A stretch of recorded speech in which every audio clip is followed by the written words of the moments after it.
We are going live. I'm just gonna go ahead and let this thing set up here.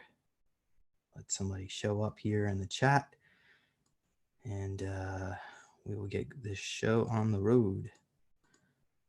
Just give it a moment. All right, we are live. Let's wait for somebody to show up, and then we can get going. Because we've got an exciting show here today. Okay, so this is a little bit slow here. Come on, somebody show up. There we go. Welcome, Patty. Great. So I know, I needed somebody to say hi. So that way I know this thing is working, that we don't spend the next hour and a half talking to nothing. So with that further said, I'm going ahead and actually I'm going to try to mute Thomas. I'm going to read his bio. Just give me a moment here. Welcome to Super Soldier Talk. I'm James Rink. It is July 16, 2020. And today we have Thomas again. Thomas has been on here a couple times, and he's going to share with us some of his artwork that he's been putting together here. So let me give you a moment here to read his bio. Thomas has served on several 20-year and back missions in the SSP as a deep fleet, deep cover military intelligence asset. During this time, he was a super soldier, deep cover military intelligence asset. I just said that. Obviously, I didn't proofread this. I probably should have done one more proofread. A private contractor, a logistics officer, a maintenance officer, and dark fleet mechanic. He was stationed in the Galactic Rim aboard the El Chappo, the Hyperion Station, and the Horizon YNK, which is the Yozora No Kyushu, which is basically it's the Japanese version of Darkfleet, which is the German version. And there's also an American version that has its own name, Solar Warden, and so on. And there's other names as well. But we're not going to go on all that. We're going to focus on, sorry, I missed this. The Horizon YNK command carrier. Okay. He's also a graphic artist, and he will be showing some of his SSP drawings today about a new comic book he put together about his experiences aboard. Well, this wasn't aboard the Hyperion Station. It looked like it was from a primitive world. So maybe you're gonna have to explain a little bit about how Hyperion is tied into the book. So welcome, Thomas. How are you? Hey, what's up? Well, if you look at the cover, Stockton 84 is my non-plume for the Hyperion Station, just in case CG copyright it. Yeah, sorry. Yeah, can you comment on why we are looking at the side profile? Because I was trying to get you to move that camera around a bit. Well, it's because the screen on my laptop got busted, so I'm using the TV as a monitor, and it's kind of off at an angle. Yeah.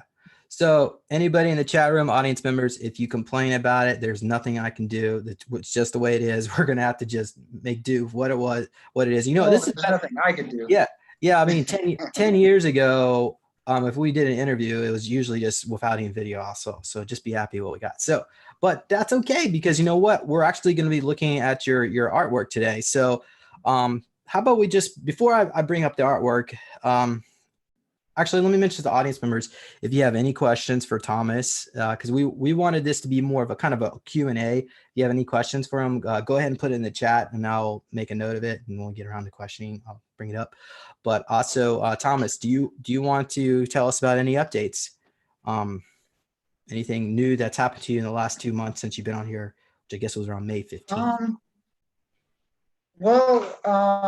Like I said, I had a very intense dream, and I've been working on nonstop writing. Was probably going to turn into a graphic novel. I don't want to get too much detail into that. I think it could be loosely SSP related, but that's all I'm going to say about that. Okay, so again, audience members, be sure to check out his other interview where he talked about where you were basically put into different avatar bodies. Tanya was one of them. Raven, was that another? She was like a cyborg. Yeah, and she's still out there. So does that mean your soul is in that body as well? Well, it's when they do the cloning process, it's the soul fracturing. And that's the way to do it. Make sure that there's somebody in the driver's seat when they make a copy of you. They basically break your soul in half, and then immediately when they implant the soul in the body, little tendrils start working their way back into the nerve endings. And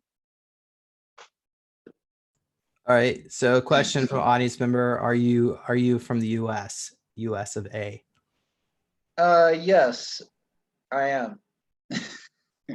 But currently you're not there. Currently I'm at an undisclosed location. Okay. All right. So there you have it. Okay. So let's go ahead and do some sharing screen here, so we can get on with this. Give me a moment. So Stockton 84. Yeah, this is my and this is like, actually the cover is a parody of Conan. All right. Well, Tommy the Barbarian. Okay, so I guess that's supposed to be you in the SSP. Yeah. And there's your prize there, where I guess you would tell us what's going on. So let's start off here. So you are waking up from some kind of stasis. So we see, what is this? Everybody okay? And what is this? Did you land on a spaceship here? Escape pod. All right, a soft landing, that has to be a first for an escape pod. And then you got your associate here. Oh, I think that's you. Is everybody okay? You were in the female body? No, that was me with the flat top. And who's the woman? Nikki Prathers. So these are real people that exist in the SSP. Yeah. Is she still out there? I don't know. I'd love to find out if anybody else might remember her. Yeah. So what is your connection with her? Can you give somebody I admired a lot? Yeah. So but what can you tell us a backstory? How did you end up here? This comic book is completely self-explanatory. So I need to keep going before. All right. Yeah. Okay. So when we get out of here, we should sue the Orionites for that leftover mine. All right. At least we landed on a habitable planet. And then I guess that's you right there. I think our arrival attracted one of the local inhabitants. And so here we got so you call this. Scroll down. There. Yeah. So you're calling this the Prim world, and that's what in the SSP they call primitive civilizations, Prim worlds. Well, yeah, primitive world. Yeah, Prim is short for primitive. And so this guy looks human, so that I'm assuming there are a lot of worlds out there with humans on them that are living in. Yeah, there are medieval, or even something Stone Ages. This is medieval / Bronze Age. Huh. Okay, so can you translate? Scroll next page. All right. All right, so what we got here? That's it. Keep talking so the linguistics algorithm can trace what you're saying. Find ye, sent key thy gods, hash that ye survive, falling Archean thy Aswawa. Do you really remember all that? Is your memory no, that? Actually, I use a Lingual Jam Dothraki translator when I created that. So you don't remember the language they used to speak? Well, before the translator on the Brazer computer, okay. I can understand what word he's saying, but it also has really weird pronunciation. But, so it worked. So as far as the translators are concerned, it may not have like every language in the universe. So it takes it cues in on certain key words, and it could figure out the rest from that.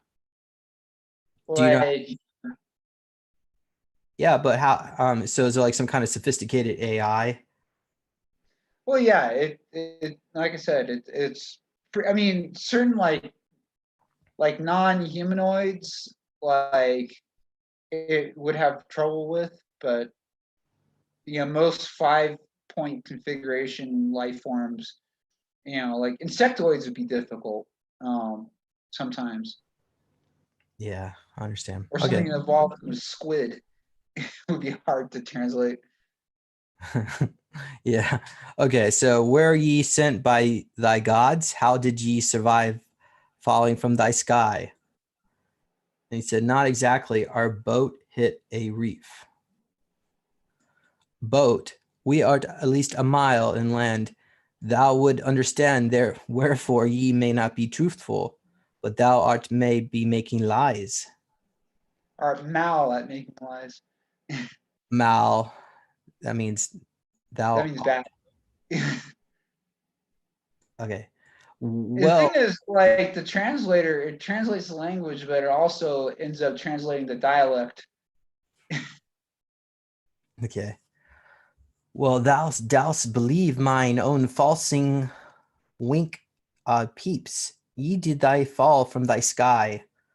Thou thought thou would find a burning inferno upon these ruins. Ye though yet though ye find this tis divine providence. So at least he doesn't want to kill you yet, I hope. He's an opportunist. Okay. Protocol states we're supposed to stay in our pod until help arrives. We don't have a choice.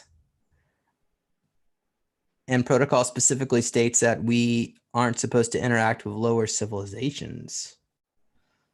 And you should have put some, they need to have cloaking tech over your pods. Escape pods are pretty basic. Oh, all right. I ist but a humble woodsman, but if ye juvament me, I is sure thou can juvament ye. What you know what that means? Juvament Means help. Means help. You can help me, I can help you. You saying like you scratch my back, I'll scratch yours. All right. Let me pause this and see if anyone in the chat has any comments or questions. So let's see here. Someone says, Alvin, what's up? Welcome, Tony. Somebody says here, a logarithm can figure out any language. It wouldn't have a record of the language that it knows. So maybe it's doing something through telepathy there, some synthetic Well, telepathy. no. Like I said, it cues in on specific keywords, like up, down, me, you. Okay. All right. So It could figure out, like, extrapolate from, like I said, specific keywords. all right. So let's go on here. There are no other questions. Okay. Guys, I'm picking up multiple life forms converging on our location. So for what does ye saith, eh? And here we go. I is in a bit of a bind with some barbarians. Mayhap ye could impress them with thine magic. So, and there, I guess the locals, and that's what they dress like from your memory, like this. Yeah, from my memory, and it's the best medieval content I have. It's close enough. It's about as close as I can get. Well, gaze upon this. My own wife can't cook worth a she. I'm not gonna say the word. Yeah, I'm not gonna say it. This channel is already demonetized, but I just don't. Okay, anyway, but she will make ye feel welcome. I count 6. There's another hiding behind a wall. Count 6. Oh, I see. Back here, a wall. What wall? Oh, ooh. Is this, well, I guess that's what the natives look like. We're just giving you the full experience here. Thou dost not like it, that woodsman's people, but he doth not deserve for what is coming to him. Can you explain what that is? What is this? What are we looking at here? That's the 6th one who's hiding behind the wall. I know, but she's got some kind of weapon, or is this a advanced? It's her hunting axe. Oh, Okay. All right. And thou misprize assassins even more. What does that mean? Misprize. She misprized means hate. And thou hate assassins even more. So she thinks the new people here are assassins. No, it's those 5 dudes who are approaching the escape pod. Oh, so they want to kill the new occupants because they want to get access to. Well, like I said, you see a fire falling from the sky, and there's it's going to get your attention. Okay, moving on here. What do we got here? Oh, I guess he got knocked out. And ye, and for whatever that thing tis property of thy kingdom of Melon. You just signed your death warrant, a-hole. And okay, so you say fuck protocol. So you're all like looking at all this. All right, so you get out, bring it on. Bloody bastards. All right, it's time to kick some butt. What do you got going on here? This isn't your fight. So I guess you're talking to the girl now. Yeah. Yelling at her. Thou could say it thy same thing. So you're speaking the native language as well? It's the translator on the Brazer computer. It's like a dual V2K system too. Cool. All right. Bring 2 more. Make it a fair fight. 'Tis that thy best ye can doust. Time to giveth up, ye whelp. Filthy barbarian Calais. What was Calais? Cal means whore. Oh, and speaking of thy mother, I thought preschool kids tougher than you. Thy guards, men art, all talk. Thine seeth a theoun market in thine future. Thou seeth eunuch in your yes, in yours. Okay, so market in thy future. So what? She's for slavery? He's basically, he's like, I see a slave market in your future. It's like, I see a eunuch in yours. Okay, and you remember all that? That's what they discussed in this conversation. In the middle of a brawl, yeah. Oh, that's pretty amazing that you have that much detailed memory, Thomas. I think that's. Well, I remember my fighting skills. So was that like the gun kata, but now you're with what, knives? That's just like fist fighting. Oh. These guys have swords. I'm just using like, bare hands. And were you partly cybernated?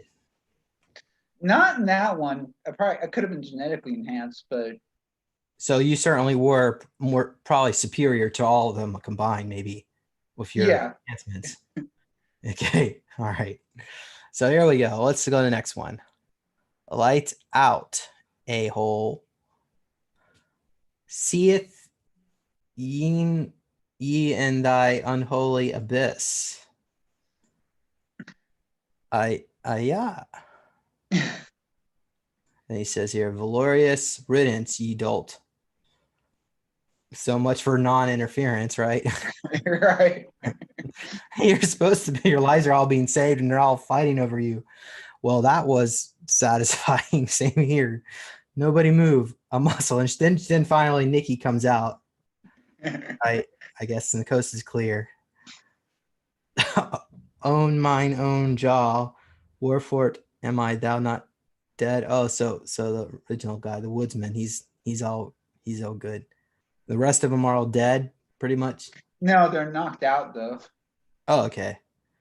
Well, it's good that you were somewhat humane. All right. I'm too late, aren't I?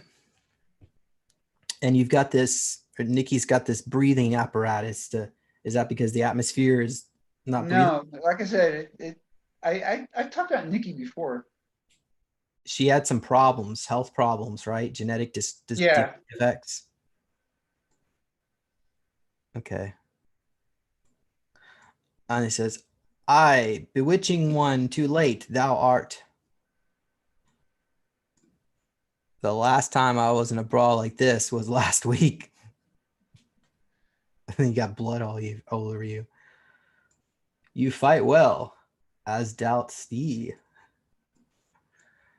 O gods, 'tis that thy shrill voice of a barbarian huntress?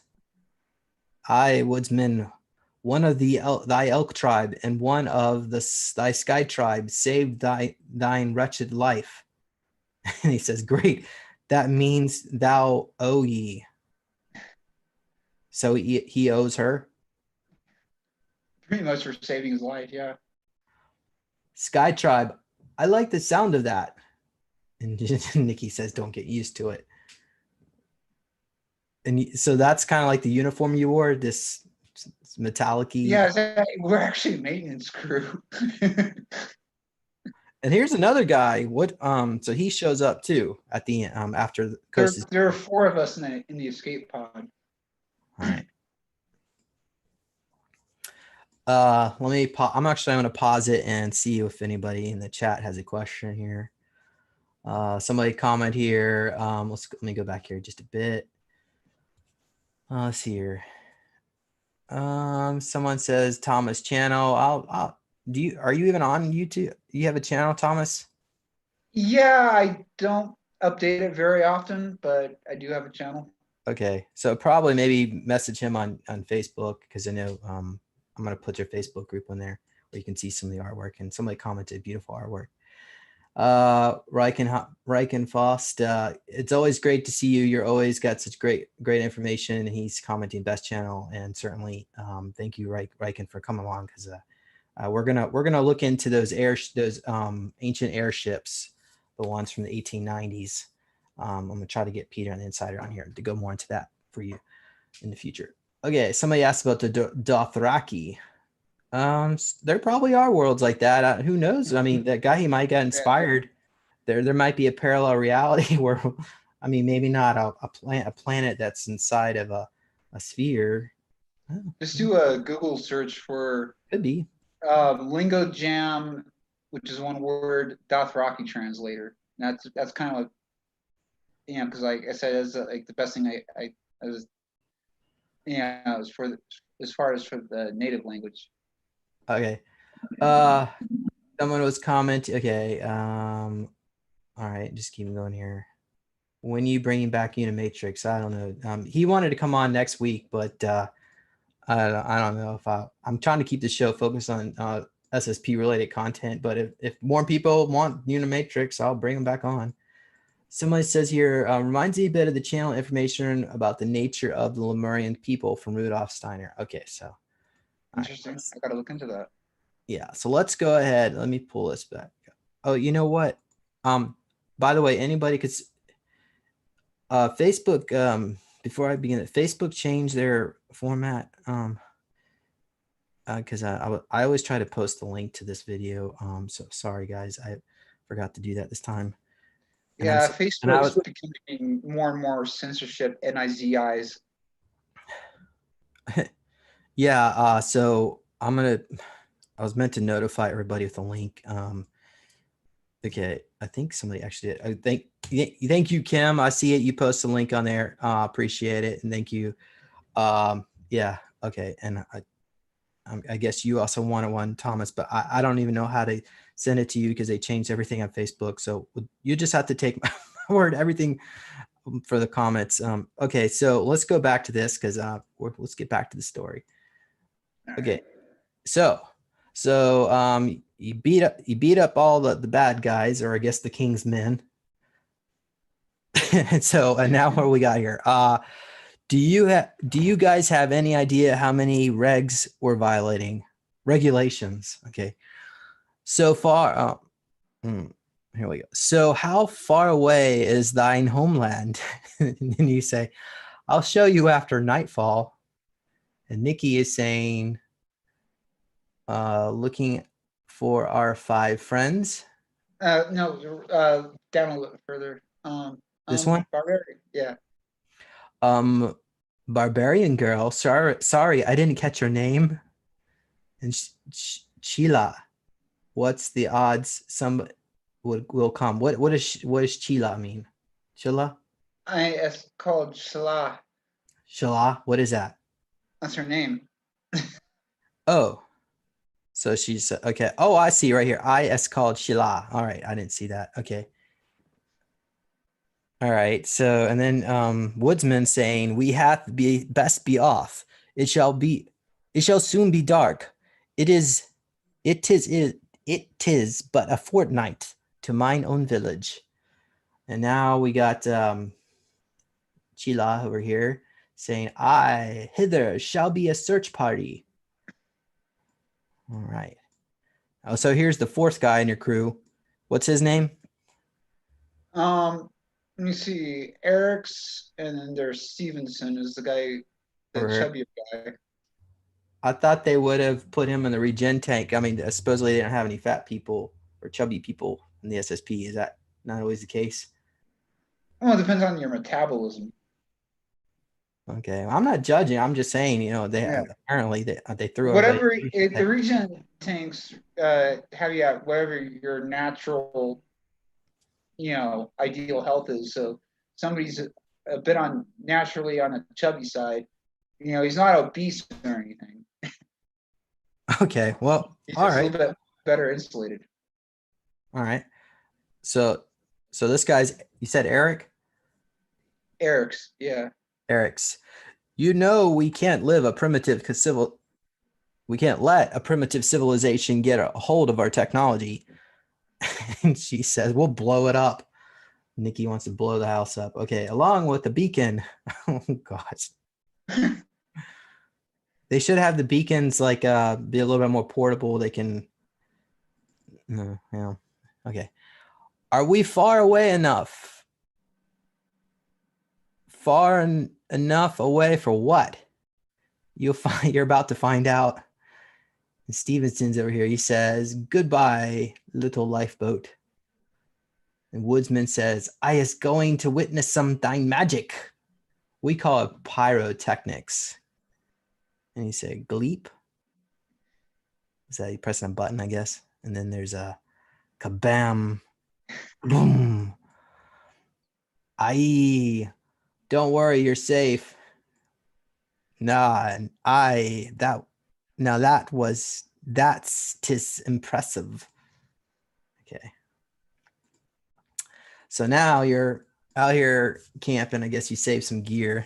See some tents behind you. A few hours and miles later, you're over here. Well, almost okay. And you say, and almost all stars have worlds similar to this one. What? Scroll back up to the Woodsman's dialogue.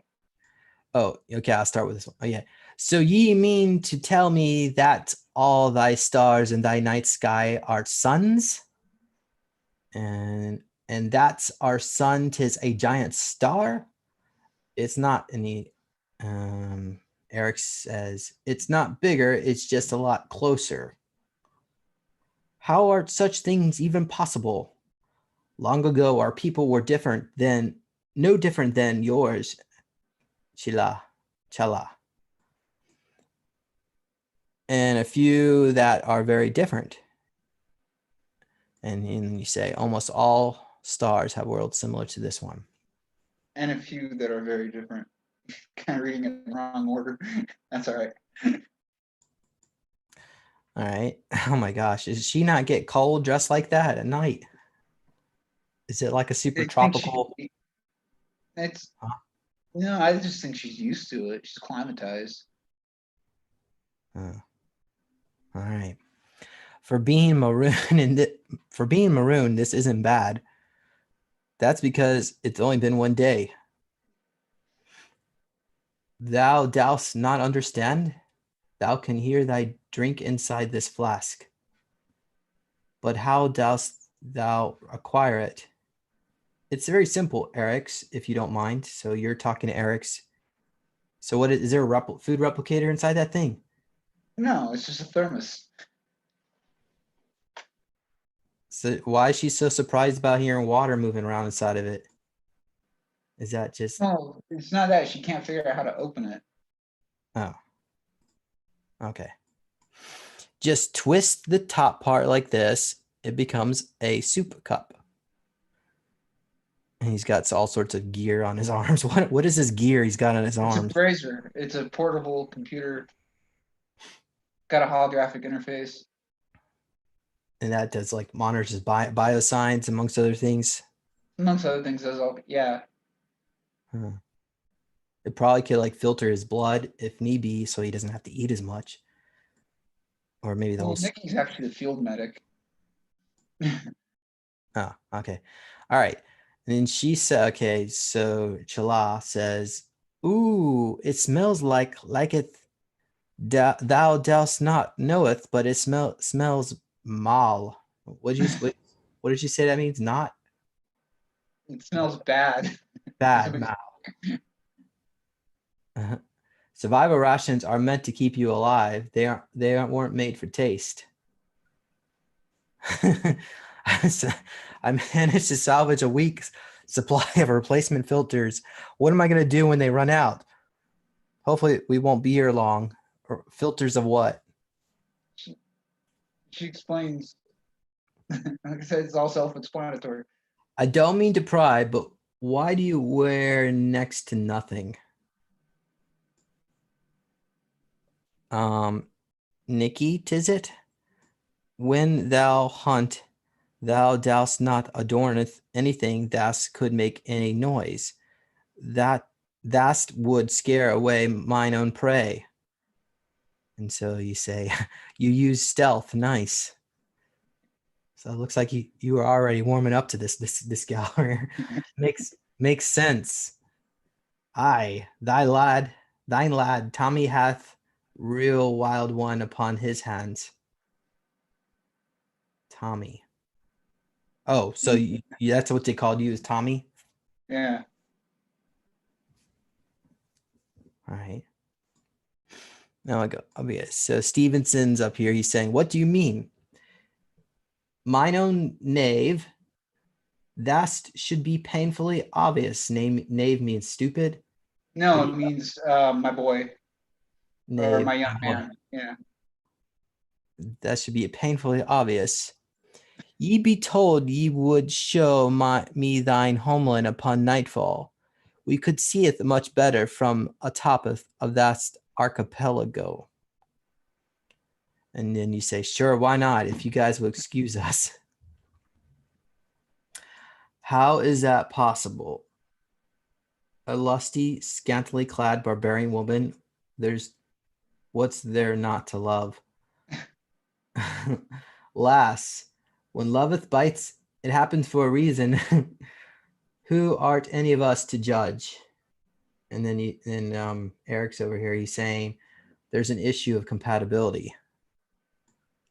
And then Nikki's over here saying, exactly. He can't stay here, and she can't come with us.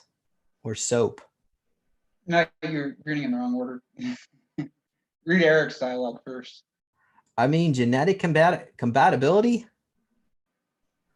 She's never been exposed to cosmic radiation, xenopathogens, or nanites. Or Soap. Or okay. Soap. You remember, this is the conversation they had. It's definitely what Nikki would have, knowing how sarcastic she is. And all right. So ye live among thy stars, and ye travel in boats that sail across. Yeah, it's your back and forth dialogue. Oh, ye live among thy stars. I live in a space station, a city in the open space between the stars. And ye travel in boats that sail across the sky. That's a good way to describe it as any. But ye jump ship and ran ashore in mine own hunting grounds. Our ship was destroyed by a forgotten weapon from a forgotten war. You see that bright one towards the southeast? Aye, thou seest 'tis that's thine homeland? No, the little dim one next to it is. How far away is it? How far away 'tis it? Give or take about 50 light years. All right. Oh, well, it's about time. She just jumped right up on you. That was pretty quick. I guess they probably don't let you have much relationships in the SSP, so you gotta go after it when you get a chance. Okay, Thomas. All right, Chella. Okay, where is she? She just jumped up and disappeared. Has anyone seen her? Douse not worry, lad. Thy form she looks at ye. She shall be back. We break camp. Yeah.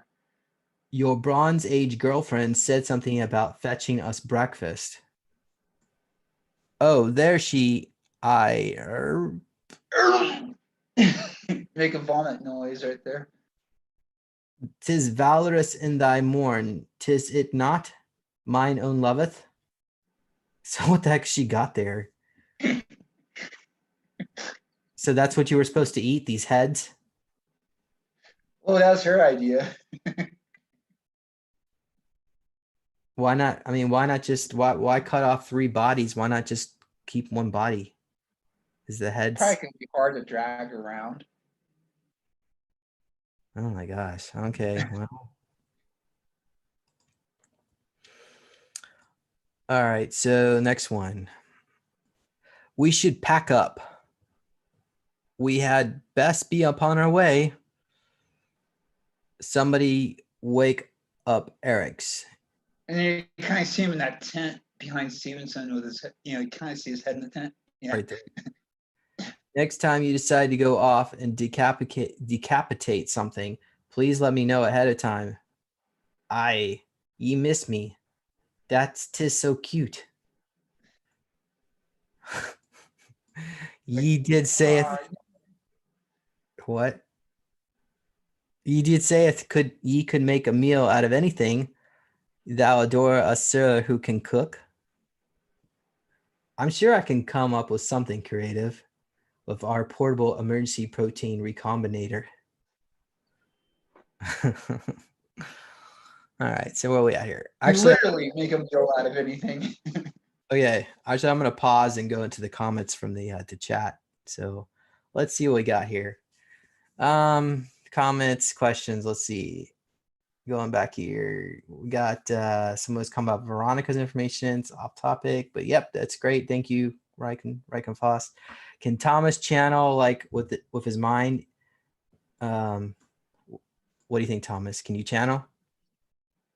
I don't channel. It's not exactly but because I'm not going to let something take over. Okay, understood.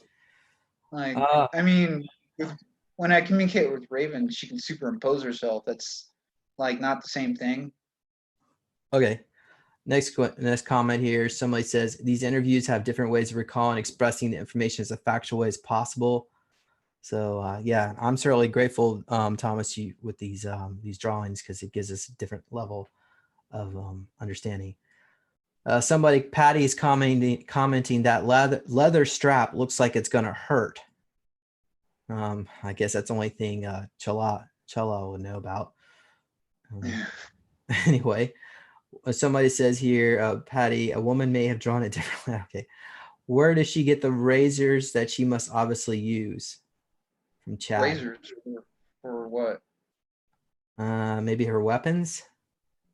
She's probably trading for them. Fresh meat. Anyway. Well, as far as we know, she probably doesn't have that much bodily hair. Begin with. Oh, I see. Okay. All right. So let's see here. Somebody says Chad, part of a subgenus that doesn't have as much hair. All right. Okay. Well, I mean, certain ethnicities or nationalities don't have very much bodily hair. Okay. Asians, Native Americans. All right. So some people, there's some people are commenting about the Scandinavians now. Okay. So let's see here. All right. Someone says, I have a question for you. Are you taking questions? Yes. Go ahead and We're taking questions right now, but we're gonna, Yeah, we're I going messed. back to, we're going back to the, uh, let's do this, okay. So back to the story. All right. So Eric's is over here saying, it's been a while since I breathed air that wasn't recycled. And Shella saying, Nikki, thou must ask, wherefore dost ye adorn thus ye mask all thy time? And she says, because it keeps me alive. I was born with a genetic condition. My irises are incapable of closing. And if I breathe even the smallest amount of dust, it could kill me. And then That's what he was concerned about, the replacement filters. And then Baldwick's, how do you, oh, so that's his name. Yeah. Forster. Okay, Baldwick, how do you further, how much further to your village? And he says, we are approaching thine outskirts of it as we speaketh. Good, I've had enough of this workout. And then scroll down to, yeah, you gotta, it's in a kind of weird order with that layout, but scroll down. No, further, scroll down. No, scroll down further. Well, I did. This is down. How much? No, to the bottom corner. There we go. Wow. So he got some native kitties. Okay. So they now scroll back up. so that it was definitely a feline species or something like it. It's a cat. Yeah. Okay. Scroll back up. Do you guys hear that? Meow, meow, meow. Don't worry, I like cats. Meow, meow. I'm not going to hurt you, kitty cat. And that thing probably is going to jump up and bite you in your neck. We'll see. Aye, but 'tis but a cat. It is terrified. Wow. And then he says here, oh, Nikki says, do you feel that? An electrostatic charge. I have a bad feeling about this. Terrified for what?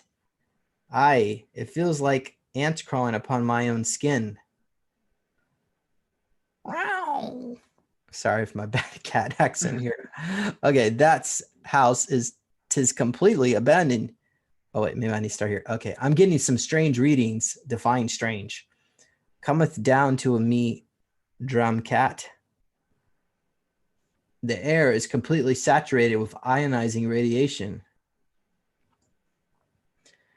And then he's okay, so Forster guy says, thou knoweth thast family, they would never leave thine house unattended. All right, so here you are. Okay, I guess we start.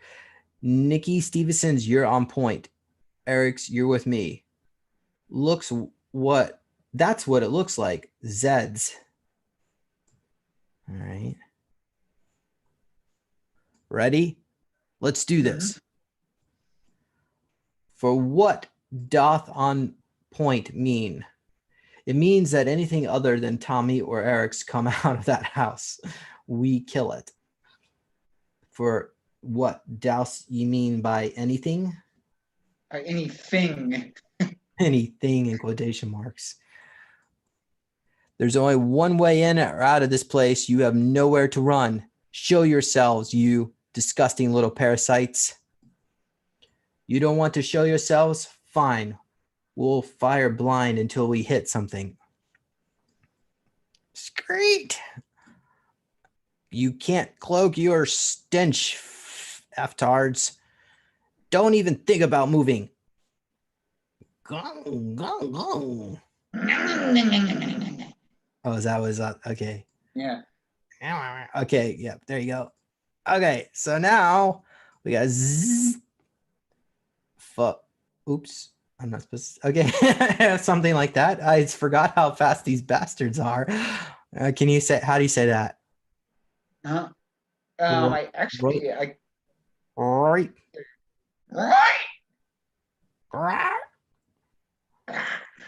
This one's going nowhere. Time to die. How do you say that? How would it say that? It would have like a time to die, hominid.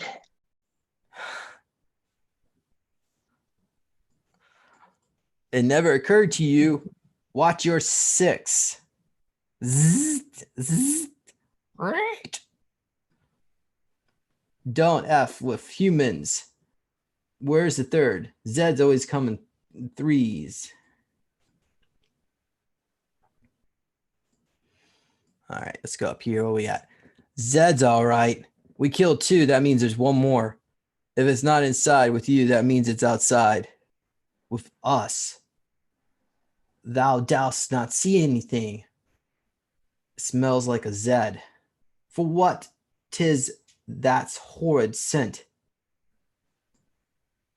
Okay, what we got here? Shella, you're in my line of fire. No. Grar. Ah. Zzz.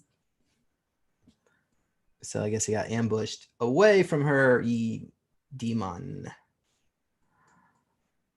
Back to thy unholy abyss from where ye came. Right.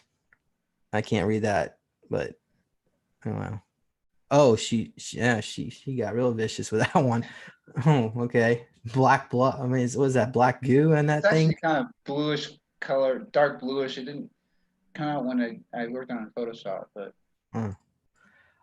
Art ye feeling well? Thou art not hurt, RT? I'm doing fine, thanks to you. So finally, maybe those two will be friends after all. All right, so what we got here? I hope whoever lived here won't mind if we borrow some of their clothing. We'll raise too many eyebrows if we go into town dressed like this. Just like that. And he says, okay, that means you as well as Shala, from what I gather, barbarians aren't very welcome. Wherever, oh, did I read? Okay, thou hear fear in thine voice for what worries ye? If I'm reading this in order here. Wherever there are Zeds, Draco, he said Draco, is that how you say it? Draco aren't far behind. All right. We're going, so I'm assuming these Zeds and Draco were after you prior to the beginning of this thing. well, knowing the Zetas are probably just, decided to, do their nastiness on a human populated planet. It wouldn't have the means to defend itself. So those Zeds were probably already had a base on this planet, and they detected They you. might have, yeah. So well, they were messing with the local population. They do that. We're going incognito, huh? There she is with it, and she still got her filter on. Whatever. I think it's an irregulation about this type of the type of situation. Baldwick, are you sure we could pass for locals? He says, aye, ye shall blend in just fine. Being sarcastic. Okay, let's do this. We're going native. Thou appear ridiculous in this dress. So there's our barbarian there. And she's got the axe strapped to her back. Oh yeah, okay. Welcome to thy village of Shangri-La. You're kidding me, right? Okay. To be continued. Oh. Okay. We gotta wait till the next show. Yeah. We want to know if they got rescued. Are you gonna tell us, or are you gonna just well, actually don't tell us. We'll find out later. Yeah. Okay. I'm assuming you did get rescued because you're still alive. Yeah. I was just wondering if you ever had it, if they got Chala with you, but we'll find out soon. All right, so questions. Wait a minute, his village was a fortnight away. What the heck am I watching from West Coast? Irk, you are watching, I guess, a snapshot of what life is like in the SSP for Thomas anyway. All right. How long did it take Thomas to complete all this? Nice work from Patty. What's your I'm trying to think how long. It did take me very long because I was on a roll with that. Like, I do it like 3D art and then post work with Photoshop, so I can make an entire comic book on my own. cool? And I use like Comic Book Life 3.5 for like the lettering and the panel layout. All right. Next question. Why do they speak English or is universal text? So this person, Sean, it looks like you came in a little late. You want to explain that again? Yeah, the portable computers that we have on our forearms have kind of like a translation matrix or translation algorithm. And it uses like a dual V2K system. So voice to skull, when they speak, it translates it, voice to skull, and I speak, translates it back, voice to their skull. So it sounds like we're having a regular conversation. Okay. Yeah, Sean comment. He joined when they were meowing. Yeah. All right. So next comment here. Why? Oh wait. Okay. The visual representation of Thomas recalled memories as best as he can recall after hypnotic recall. Not everything as a Hollywood production for real material. So these are you didn't have to do hypnotic recall, correct, Thomas? I did. Well, the thing is like, I don't think memory recall was the guy's specialty. A friend of the family knows this guy was a dentist, and he uses hypnosis on his patients instead of anesthesia. And so I asked him to do a memory recall, and he understood, you will remember. And so it's been like a constant drip, drip. Also, like with the artwork, it's kind of like the mashed potatoes scene from Close Encounters of the Third Kind. Just a lot better tools. All right. More comments here. Great drawings, Thomas. Always enjoy hearing about your time in the SSB. Thank you, Mary Bear. Someone says here, this is hilarious. Well, it's real, I guess. I mean, it's your experience, so sometimes reality can be No, you gotta have a sense of humor about it. okay. Someone says, aren't grays also humanoid or hominid? Hominid. No, they have a 5-star configuration, but they're not hominids. And we are not primates. We are hominids. Okay, there you go. Major distinction. All right. In fact, if you really look at it, we're nothing like primates. Okay. So, Cedric says, I hope this gets animated. I think that would be a great idea. But animations cost between $5,000 to $20,000 per minute. So we need. I mean, I could do the animation. The problem is getting people to do the voice acting is like pulling teeth. Like I said, we're gonna need a budget. Okay. Next question. Creepy grays. Thank you, Patty. Maybe there's some good grays, not so creepy ones out there, but these the ones working with the Draco certainly have a bad reputation. There are lots of species of gray. Someone, Patty says you should copyright this. I think I don't see how anyone steal your own experiences. I guess somebody could do that, but I just slap a copyright symbol on it. Okay, there you have it. All right, so well, that's all we have a question. So did you want to let's see here, what else do we have in our notes app? Because I wrote down Hyperion Station, Space Station. You want to explain something about that? Maybe is that associated with this comic book? Well, that's I Stockton 84 is kind of like a nom de plume that I use. Kind of joke is like, Babylon was a great civilization. It was a great city, and Babylon, 1, 2, and 3 were destroyed, and Babylon 4 disappeared without a trace. So how many times do you think Stockton 84 got destroyed? It's kind of like that because Stockton is a shithole. If anybody's lives in Northern California, you know exactly what I mean. And it was kind of a dilapidated station and was known to be somewhat of a shithole. So naming it, after Stockton is kind of appropriate.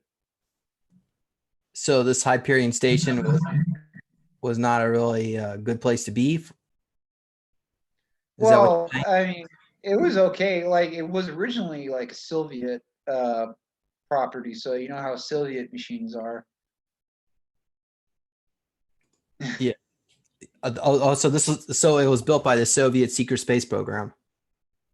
Before the fall of the USSR, when they lost their budget, a lot of people reclaimed their assets, including I think it was the American Dark Fleet branch that claimed that station. I think it's eventually commissioned. So does that mean the Soviets ceased to exist even in outer space because the budget went away, even though they're a breakaway civilization? There's still a lot of Russians out there, but they work for other factions. Like I said, they divided up the resources and. All right. Because when I was in the YNK, the piece of crap training ship they had us on was an old Soviet ship. Because I was under the impression that they didn't need to use money once they have all that advanced tech. There's no reason to. They still well, I mean the YNK they had a credit system, so it's basically it's a fiat currency, but people need to be motivated, and getting paid is the best way to do it. If you don't use actual money, you can use like I said, a fiat currency. All right. So communism as a ideology and a faction, it's basically no more out there, probably. No, it's rearing its ugly head around here, but Yeah, we were talking about that earlier with where only the Black Lives Matter, apparently. And most of them are like, I would say most of them, I would say the largest percentage of the protesters are actually white of the BLM. yeah. 43% are white. I think like 17% are black and the rest are Asian or Hispanic or something else, Native American. But anyway, so, okay. Yeah. Well, going back to my question about the Hyperion Station. So how big was it? It was pretty big. It's the size of a decent sized city. All right. And so how long were you stationed there? I'm not exactly sure. I probably did like a 20 and back. And that was, you said, okay, so when you were there, it wasn't Soviet, it was Dark Fleet at that point? Yeah, I think the ICC actually was running it. And they're doing all kinds of crazy genetic experiments, cybernetics. What was your role or task or duty? I was maintaining a lot of equipment. Like in the cloning labs, I worked on the dryware. The dryware. So that would Which be, is which is the mechanical elements. When you talk about wetware, that's when you're talking about the organic stuff. Especially when you start talking about like cyborgs and nanotech. Usually, like you hear like wet wire interface. It's like basically an organic wire that plugs directly into the brain, and like wet nanotech is organic. Dry nanotech is inorganic. I see. Okay. And so how many people were you think lived aboard this vessel, the station? Jeez, I don't know. Maybe like I guess maybe 100,000 to a million. It was pretty big. So are pretty much almost all these occupants were people kidnapped from planet Earth? it's a combination of people kidnapped from Earth and people who grew up on the breakaway colony. Like most of once you start getting the Dark Fleet, into the especially like past the solar system, you'll see more like breakaway people from the breakaway civilizations. Okay. Do you happen to have a drawing of Hyperion Station in on your Facebook profile? Yeah, look at the Dark Fleet mechanic page. I have a picture of a command carrier docked next to the Hyperion. Okay. Okay, so Nature's calling. Hold on, I'll be right back. yeah. I'm gonna share my screen in just a moment here. And, okay, so here we go. Dark Fleet Mechanic, and there's you can check out subscribe to this and check that out. We that's what we just did today for those who just jumped in, and I'm thinking that this must be it, but we'll have to wait for so this guy was George Bailey. Yeah, we talked about him last time. Okay, I'm flipping through a bunch of things right now. Sorry, I was seeing. Okay, so this, we got a cruiser here. It doesn't, let's see if Thomas will say what it is. Okay, don't see a command carrier. It's 20 miles long and it's a huge ship. Okay, so he didn't put down the title here of which the name of the ship is, but okay. All right, and this one is no comment. Okay, we just looked at that. Oh, maybe we should get Thomas to show us some of this artwork. I don't think he's explained this. Welcome back, Thomas. We were just going through some of your. Oh, you want to show us your other half there? What is that? Your kitty? Yeah. Was she with you in the SSP as well? I don't know about that. She's with me now. So. Okay. Well, I'll pull up the pictures again. We had some questions or comments here. I just thought I would go through this. Reichenfile says here, there are equations I've done for things like learning cell shading and animation sequences. So I could post animations. It's insanely difficult to do by self or with money. Okay. Are you doing it by hand or are you using software? Well, he says it takes insane amount of skill or money to be a one-person studio that produces content. So. It's called 3D software. Okay. You're amazed how much you can accomplish on your own. Okay. Patty says he's very talented. So someone looks very realistic. You're getting a lot of positive comments here, Thomas. It's great. Tom Reichenfeld says here, Russian nationalists took a lot of them down as Dr. Peter Beater.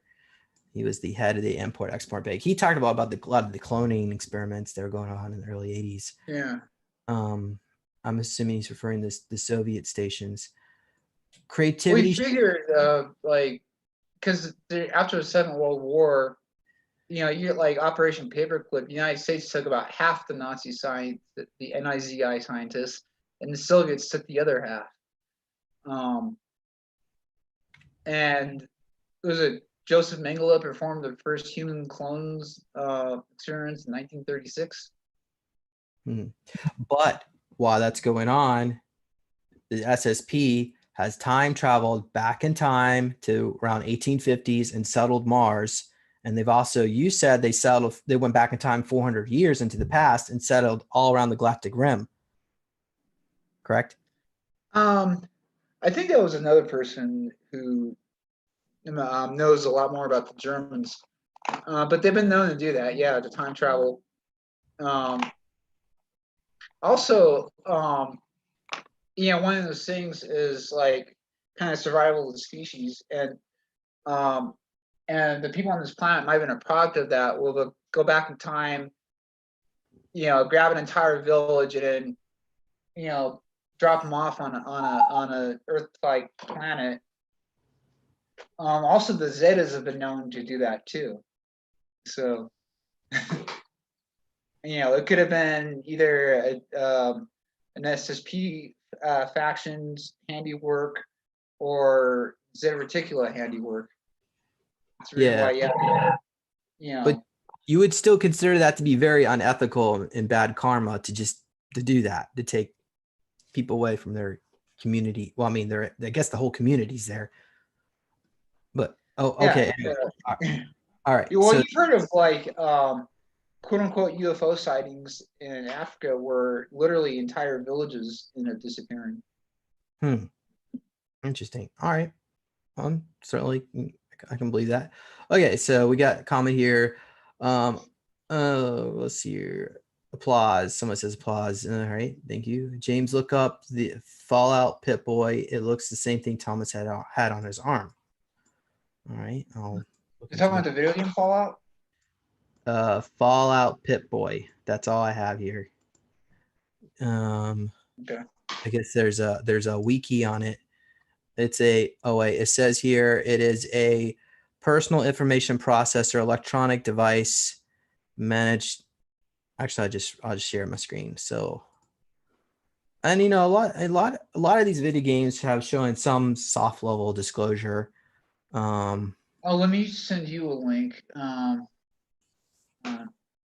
have to wait till you get out the screen share. Okay. All right, let me. Okay, another question would be, would it be possible to get a personal space Winnebago, or could only a corporation or governments have space-worthy ships? I think we got to wait for disclosure to happen first. You're not going to get out there. I think even the SSP may kick Elon Musk off. Huh? Hey. Okay. All right, next question. Can you suggest any shielding tips or someone I can talk to that can help me? You can go to supersoldiertalk.com. There are a list of some people I recommend under milabs network. James, yes. Check out the link I just sent you in Facebook message. You want to talk about disclosure, SSP disclosure. Because you mentioned the video game community. Yeah, okay. Look at the 3D. This is the 3D art community. All right. Pull this up here for everybody to see. So we're looking at Renderosity. And then search. You see where it says search marketplace? Well, right there. Search, yeah, okay. No, search. Now, search for, put in cyborg.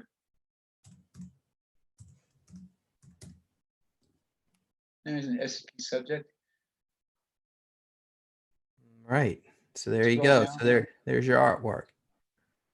So it's not, I mean, you got to pay some money, but it's a lot of the hard work's been done for you and you can just work with it. Well, how much of it do you think it's either people know that they're SSP? Oh, look at the man tank, because I actually got that one. That looks a lot like Johan, doesn't it?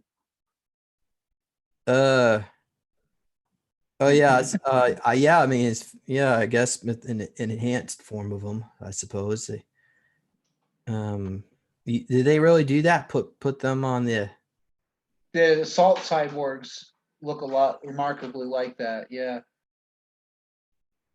I don't know why anyone would want to incarnate into a body. I guess you didn't have a choice. You don't have a choice. But like I said, like how many of the vendors on this site are, like I said, have either conscious or subconscious SSP memories. Wow, this is pretty cool. Yeah, so you can go for those out there wanting to start, maybe try to get their memories triggered. Just spend some time on here and check that out. Excellent. Thanks for sharing that. Yeah, that. Check out. Did you get the telepathic enhancer machine? Not yet, but that looks a lot like the chair they talk about, doesn't it? The Montauk chair? Yeah. Yeah, because like the trip seats are more of a dentist like, but that's probably more the Montauk for the ET spacecraft. And we got some aliens here, the cyborgs. Okay, cool. Oh, here's the med bed tech. These people probably were in the SSP and they're pulling up their own memories Like I said, either subconsciously. conscious or subconscious. They could be remote viewing it, stuff, real stuff like that. Okay. All right. Well, I'm gonna go ahead and just get out of that for a moment here. Let's see. You had some other questions about it. Okay, so moving on to your next question. Would it be possible to get, oh wait, I just said that. Okay. Reichenhaus says here, Russians got beaten out by their own people. The Wisconsin report indicated the Soviet SSP were actually the nationalist Russians kicking out the Soviets. So I don't know. I mean, I would love to hear from some people who were, from the Russian side of this. Okay. All right. So moving on here. Next comment. I can't remember. Does Thomas have a military background? Not the terrestrial military, only the SSP. Okay. Right. And even in the SSP, you're more just a maintenance guy. Well, in that altar, yeah. But like I said, on the Horizon, the YNK, I was a logistics officer.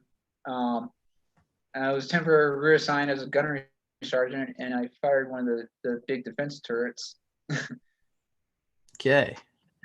But yeah, it was the last one when I was Tanya, my female clone, and she was a military intelligence officer, and that's where I think like the gun kata comes in, because like I have the muscle memory for it, and I also like her southern accent tends to creep in sometimes when I'm speaking. So again, audience member, Tanya is another one of these avatar bodies they put you in, so it doesn't. They can just switch your XY chromosomes around and In the cloning process. Well, like I said, it's a soul fracturing. Um, when they do the cloning process, and so they make two of you and make sure that there's two of you in the driver's seat. They basically they could take your soul, cut it in half, and when that soul goes back into the body, it immediately starts growing back. All right, so we got a comment here to bring Johann Fritz back. We'll work on that one. Certainly, that's a good idea. Reichenhaus says here, reminds me of what Kay Applegate described as an Andalite control ship, which looked like a S-Talk with bulbs on the spine and a huge dome on the top. Morphing tech. What kind exist? That SSP or ET? I don't know. That sounds ET. It doesn't sound like something we would build. Okay. Could be a small in the terms of what exists tech-wise. You have to think in terms of the 0-point energy, the virtual plasma coherence, which is high-tech alchemy. And I think you were showing us another comic strip that you did about went to an alien world with a mercury. Remember they were mining red mercury? Oh yeah, the mercury mine. And they're mining regular mercury. There's a process to convert it into red mercury. Okay, so that stuff apparently is highly toxic, and the people there were only living about 20 years, and the SSP would just show up every now and then to get the goods. Yeah, like average is like a 40-year lifespan, I think. Okay. Metro MPS commented 20-mile long craft is one large vessel. So that was your command carriers are definitely impressive. The Horizon, the YNK Horizon, the primary weapon was a heavy graviton accelerator. It's an anti-stellar weapon. That gives you an idea. You want to talk about a WMD? That's it there? That's the Horizon? That's closer to the Patton, which I think I was on briefly as Tanya. Patton, General Patton, he was in Majestic 12 before they killed him. Not surprised.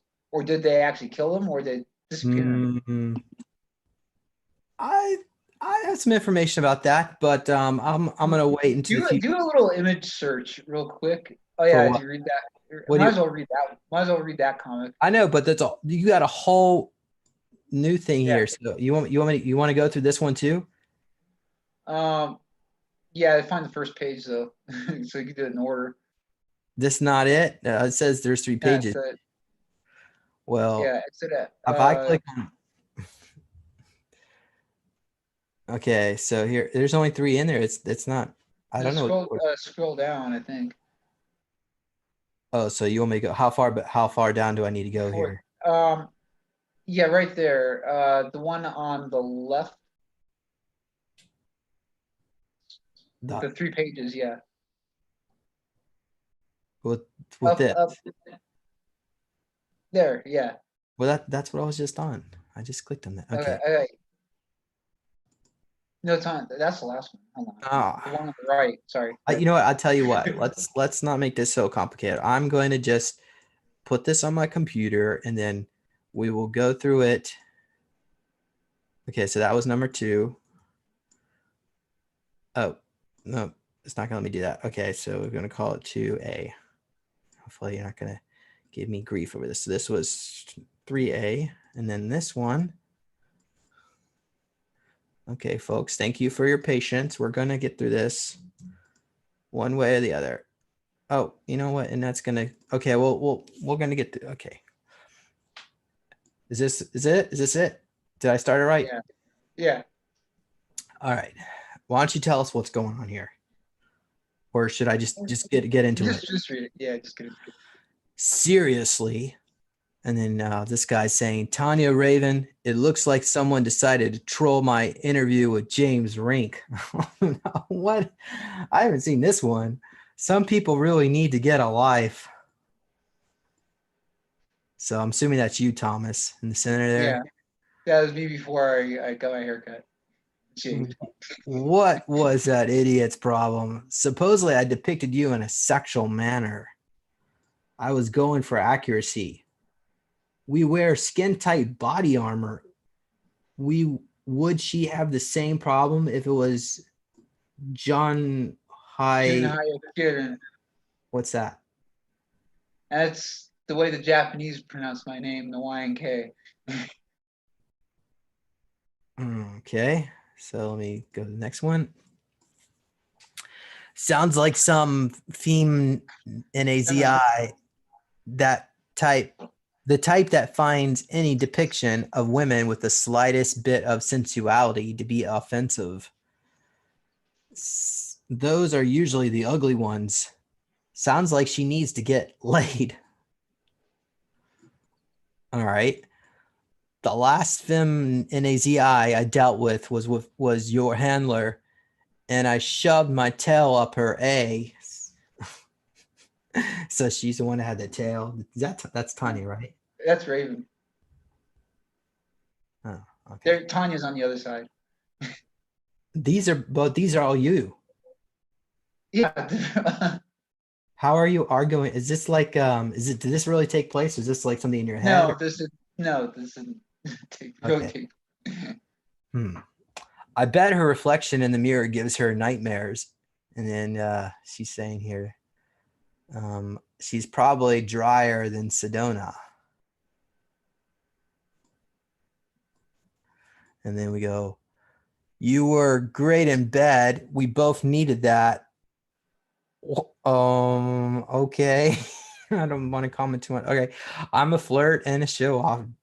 And okay. Thank you for reminding me, Raven. And then we got a comment here from Anna. Why is every female shown in a sexual manner? I won't be watching any more videos of this guy. Sorry, James. And then you say, you're confusing beauty with sexual manner. Tanya had a petite pear figure, and she was very proud of her body. Get over yourself, SJ. Social justice warrior herself. And then Anna says, no confusing here. It is what it is. I won't be entertaining any videos with you in it. I hope you have a blessed day and grow up. You're obviously confused. Stop projecting. There was nothing sexual about. Okay, get a life. All right. Tanya, what are your 2 favorite physical features? That's easy. My lips and my butt. You depicted me in the way I've always posed for pictures. Huh. Doesn't have any. So she blocked you. No, she didn't block me. It doesn't have any content. Oh. All right. Well, I wouldn't pay too much attention to what she has to say anyway. Oh, look, it's a troll account. Why am I not surprised? So there you have it. Okay, let me pull out that. Let's see if I can go back to the comments here. Or did you want to say anything about that? Let's see if anybody commented on that. Okay. Well, we're back to logged in here in the comments. So Well, that's why I prefaced that one on there where it's not wise to troll graphics artists. Cosmic Gypsy would like to know how many graphic artists are super soldiers. Interesting question. I don't know about super soldiers, but like that site that you shared is for graphic artists, and apparently a lot of those people, like I said, either consciously or subconsciously have SSP memories. Okay. Next one. Let's see here. Somebody says here, oh, I already went over that. Okay. Reichenfoss commented, thanks for the 3D art suggestion. I'm going to look into that. I've needed something to represent my stuff for a while. You're very welcome. You need to get the right software. I would suggest get the latest version of Poser. The basic version, not the pro version. It's worth the investment. Okay, so Reichenfoss says that mech suit is ridiculous, but truth. So many people recovering this type of memory now. Think of the awakened Kane. And some of the avatar bodies they put me in, they had these glass helmet skulls. Like they would cut the skull off and put a glass plate so you can see into the brain and just easily go in and out. I would assume it's probably something a bit stronger than glass. Well, yeah, well, it looked like glass, so it could be diamond. The chance are it's probably diamond. Okay, I'm gonna go agree with that. Daniel says, James, have you or Thomas ever met yourself in a dream? I need help with this one. What do you think? Interesting you'd mention that.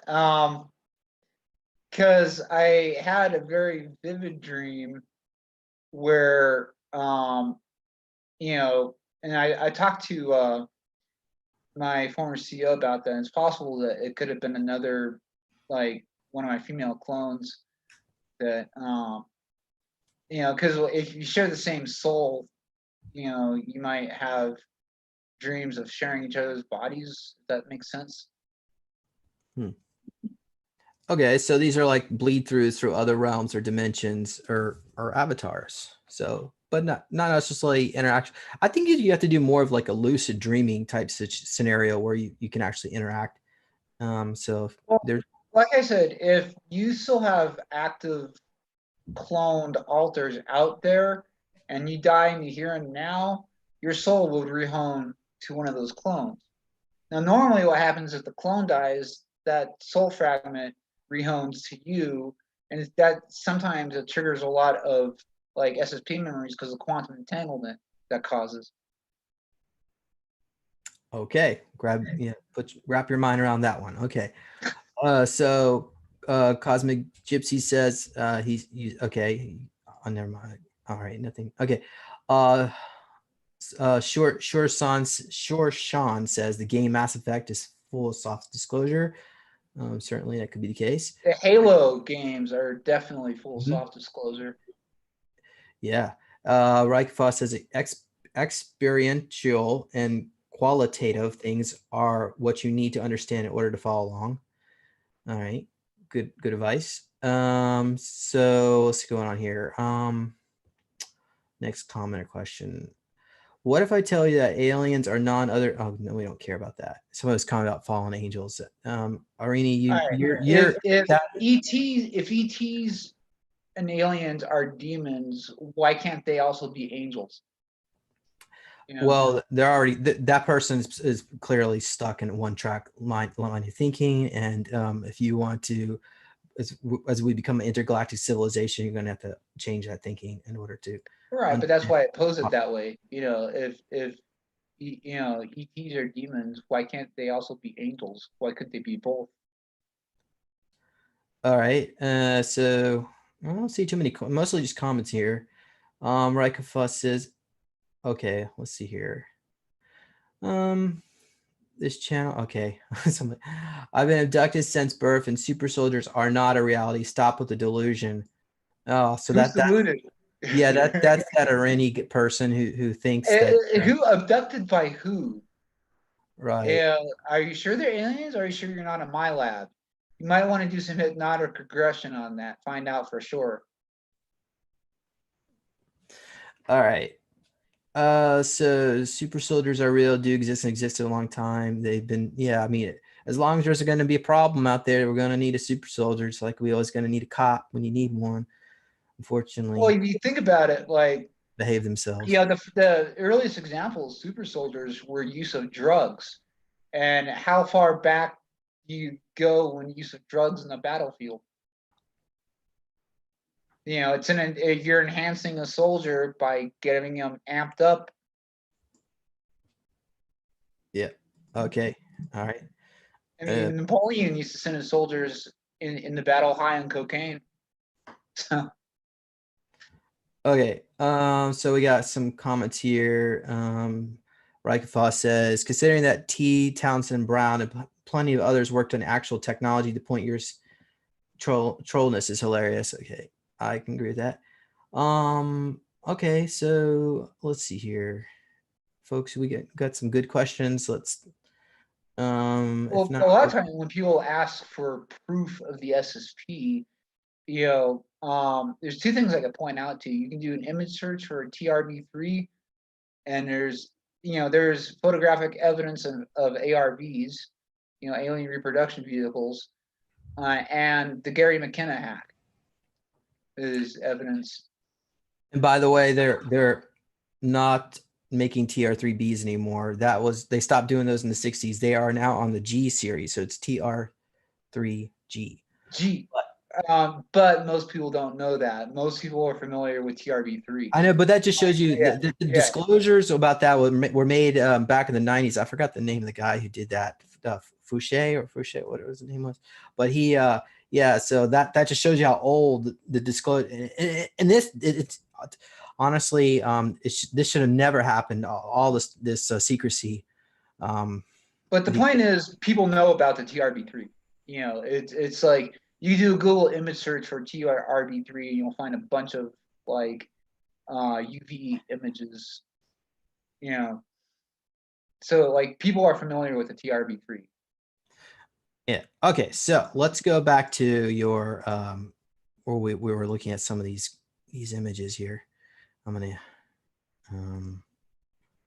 okay. Give me more folks. Everybody's sending me messages on Facebook. Okay, so here we go. So can you confirm is this the Hyperion? Yeah, if you look at other people who've described it,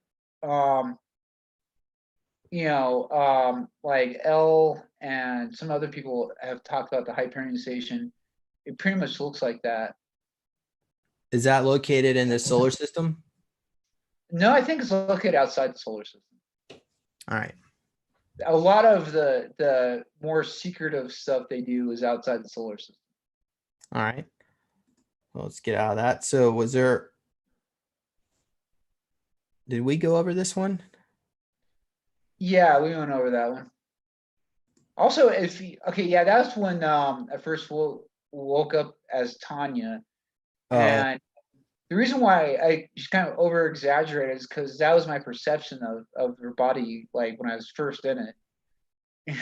So what was it like when you first became a woman? I mean, was it Well, like I said, one of the things is that like it took me like a couple of days to relearn how to walk, because the center of gravity is all of a sudden in the middle of my hips instead of the chest. Um, so that took a lot of getting used to. Like avoiding like because like when I first started to speak, it would come out as like a high-pitched scream. I had to get used to the vocal cords being different. You know, and then like I said, it's just like since the smell was a lot stronger, that's one of the first things I immediately noticed.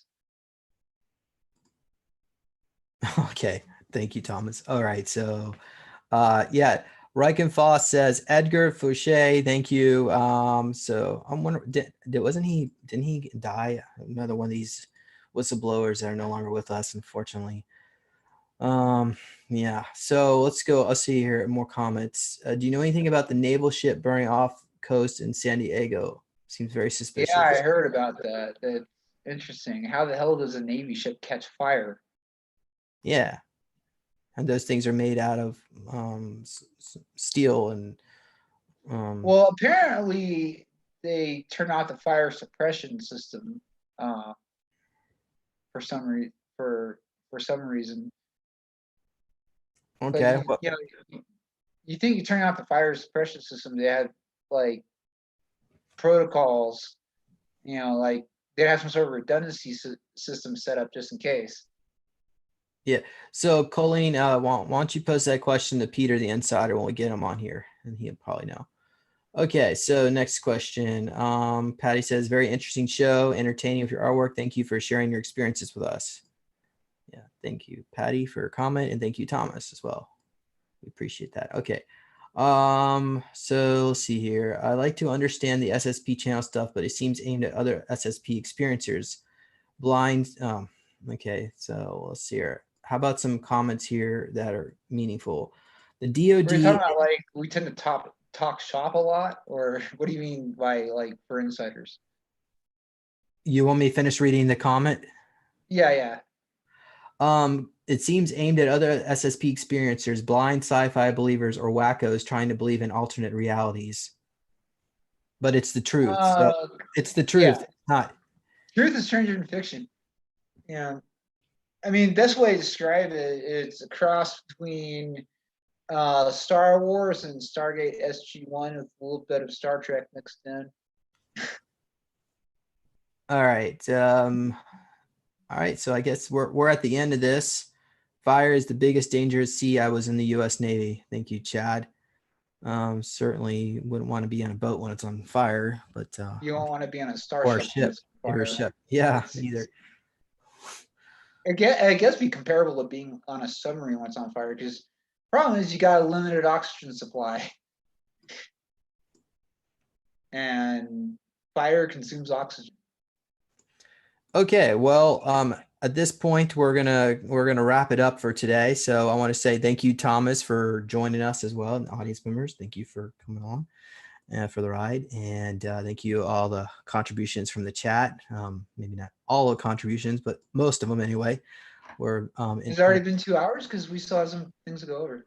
Oh, well, we're at 92 minutes. So I mean, if you've got a list of some other things, go at it. I mean, that's what I had in my notes here.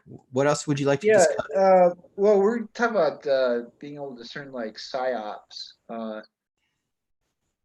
Oh, I see. Yeah, that was right. Because there's a lot of that going on, and paying attention to what's happening in the United States recently. There's a lot of psyops going on. So why don't you just name, like, from your understanding, what do you think would be some of the bigger ones? I mean, obviously maybe the Black Lives Matter, which well, among our community, I would say the Galactic Federation of Light is a psyop. Ascension is a psyop.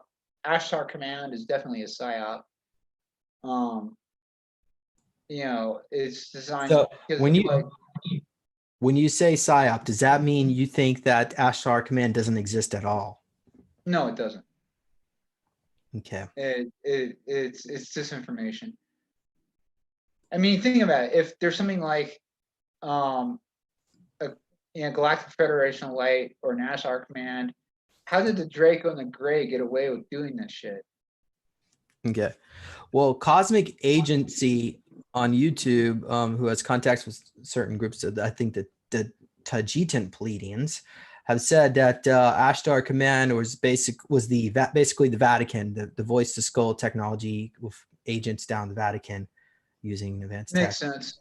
Well, let's have the CIA, like, I mean, it took elements of the Pleiadian religion, but then, you know, they manipulated it into what we know as the New Age. So a lot of that, you know, especially the ones that, oh, I can't take any negativity. Well, it's like, bro, spine. It's not, you know, the universe isn't rose tinted. Anybody says that we are the most violent planet in the universe, especially when they say the universe or in the galaxy, are full of shit. The Earth is, believe it or not, despite all our problems, is a paradise compared to some of the other planets out there. Right. Well, I mean, planet Earth originally, from at least what I've read or heard, originally came from the shell of what was left of Tiamat, although most of it's in the asteroid belt, but they reconstituted some of it and put us here as an experiment. That doesn't make sense. No, I think Earth has always been the planet. I think I might have been like a binary planet with Venus at one point. And I know like the moon is an artificial construct, but not only the moon, and you do like, if you want to do like an image share on this, like Mercury, Pluto, and you got like supposed asteroid series, and those, well, they're all the same design, basically different sizes. But you know, destroyed chunks of a planet are not perfectly spherical. Yeah, well, it would have been reconstituted, but could you comment if Mars would have been the moon of Tiamat at one point? It could have been. It's very a possibility. But yeah, look at Mercury, because we already know what the moon looks like. But we'll do Google image search for Mercury. Next best.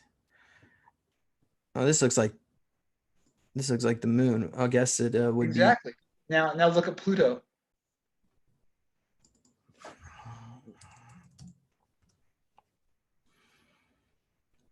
Mm-hmm. What are we looking at? A bunch of red mercury on there? What or iron? It's we know that the moon is 1,000 miles in diameter and Pluto is 2,000 miles in diameter. Look at that. Same thing. Yeah. Same exact thing. And that's Tony Rodriguez talks about how there's a dark fleet or German colony here. Yeah, there. I know it was Nachtwaffen. It might have been repurposed by like another faction. But yeah, it's on series, and then there's like a bunch of asteroids just like that. Supposed asteroids. Were you ever there, planetoids? Thomas? I might have been. I don't remember that specifically.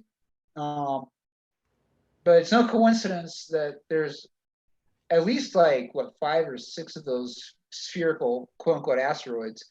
But that doesn't look like a chunk of an exploded planet to me. All right. Well, so we're so like what? I said, let's get out of that. Yeah. So what other psyops? Like I said, well, the biggest psyop is convincing people that we're the only life in the universe. You have to be an idiot to think that. But yeah, a lot of the New Age stuff, and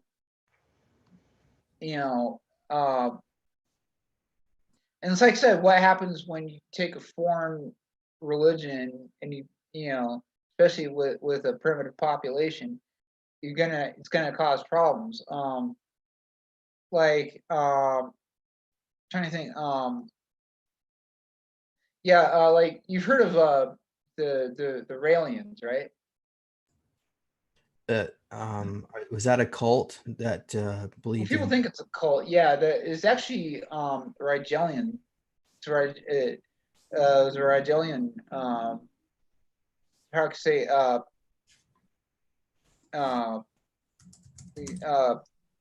Proselytizer who approached his French race car driver and converted him to the Rigelian religion. The Raelians, Yeah. Raelians. Yep. So this was That's not so much inspired a by psyop. real. That's not actually a psyop, but that's an example of what when you have an ET religion on Earth. A UFO cult, they're labeling it. So this is based on a real ET, you think, or channeled? Yeah, it is, because if you look at the ET the guy described, it's basically a Rigelian. It looks Rigelians are the Asian looking ETs. Okay, well, I'm not necessarily recommending our followers to jump into this particular branch of belief system, but I suppose Unless you want to be it's a curious about, it's a you step might up have from like a that one. connection to Rigelians. He has some sort of connection to Rigel Uh-huh. or Orionites, because Rigelians are actually related to Orionites. All right. Okay, let's go to the comments here. See what anyone had any more questions. Somebody commented, "Wasn't Venus a piece of ice projectile from destroyed Maldak?" No.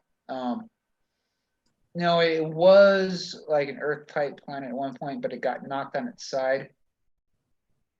The Maldak explosion is what knocked it on its side. All right. How about this comment? Did Marduk blow up Tiamat's planet? So that I would be, think that might have been Draco. Well, what it is the first solar empire. Basically, Saturn was going to be a weapon of mass destruction when it never got finished, but if it had been complete, it would have been able to destroy basically any planet in the galaxy. And that ended up pissing off a lot of people, and they formed an alliance, and they kicked the shit out of the first solar empire. And that's when Tiamat got destroyed. yeah. So Tiamat had about, I don't know, maybe 10 billion people or 50 billion people. And they were the original Lyran descendants who were escaping the Lyran wars to get away from the Draco who destroyed that system. So they were already refugees, but they were there. Well, the Great Sphinx of Giza, originally the entire thing was a lion. And if you look at it, it has water damage on it from being abandoned something like 100,000 years when Egypt used to be a jungle. It gives you an idea. And yeah, the lion has always been the symbol of the lions. Okay, so let's back up here a bit. Before we get to that, how about we just go over this real quick here? Okay. Okay. It's not going to be too terrible quick, but so after Tiamat was destroyed, which I'm assuming was the Draco, but there were also the Mantis made an agreement with the Reptilian Draco Alliance because the Mantoids also wanted this sector for themselves.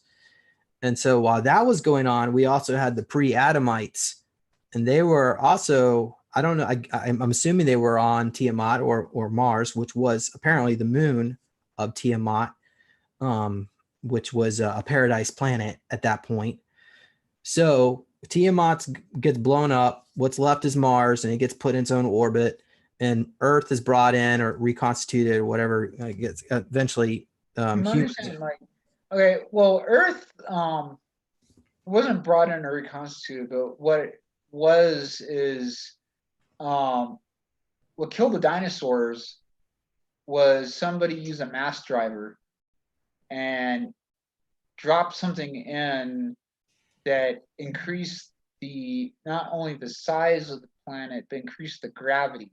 And it was increasing gravity that killed the dinosaurs. And you can see, if you look on a world map, the impact crater is the Gulf of Mexico. All the mountain ranges spread out, are basically like if you take like a rock and throw it into like a like into putty, it will create that kind of ripple effect. And you see like the larger mountains, say in Americas, in North America, you got the Rocky Mountains, and you got the Andes in South America, and you see like the Alps and the mountains in Asia on the other side of it. And then you have a flat plateau. Then you have like the secondary shock wave, which in the United States is like the Smoky Mountains or the Appalachians. And you see like the mirror image of that in Europe. And if you look at all the continents spread away from the Gulf of Mexico, but if you look at, say, where you can tell that Alaska and Russia were pulled away from each other. So That's a mass driver. Yeah, a mass driver. Because if you look at where the Gulf of Mexico is located, it's almost at a perfect 45-degree angle. And is that go ahead, finish. Well, if you compensate for the last time the poles moved about 19 degrees, you realize that it originally hit dead on in the center of the equator. The reason why Australia is so flat is because it used to be the South Pole. Atlantis sank geographically. It's now Antarctica. The planet moved about 19 degrees. And if you look at where all the world's pyramids are located, and you put it like a 19-degree angle, you realize that they used to be aligned along the equator.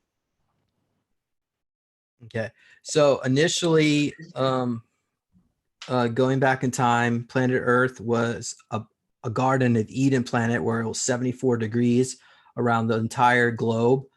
And yeah, certainly we lived a lot longer and the environment was a lot better, as well as Mars also had its own golden age at some point where it had its peak around 500,000 years ago. So at that point, the Reptilian and Mantis blew up the atmosphere of Mars because they wanted to get rid of the human population and the other ETs, probably the pre-Adamites as well. It's not entirely accurate. Breathe the air.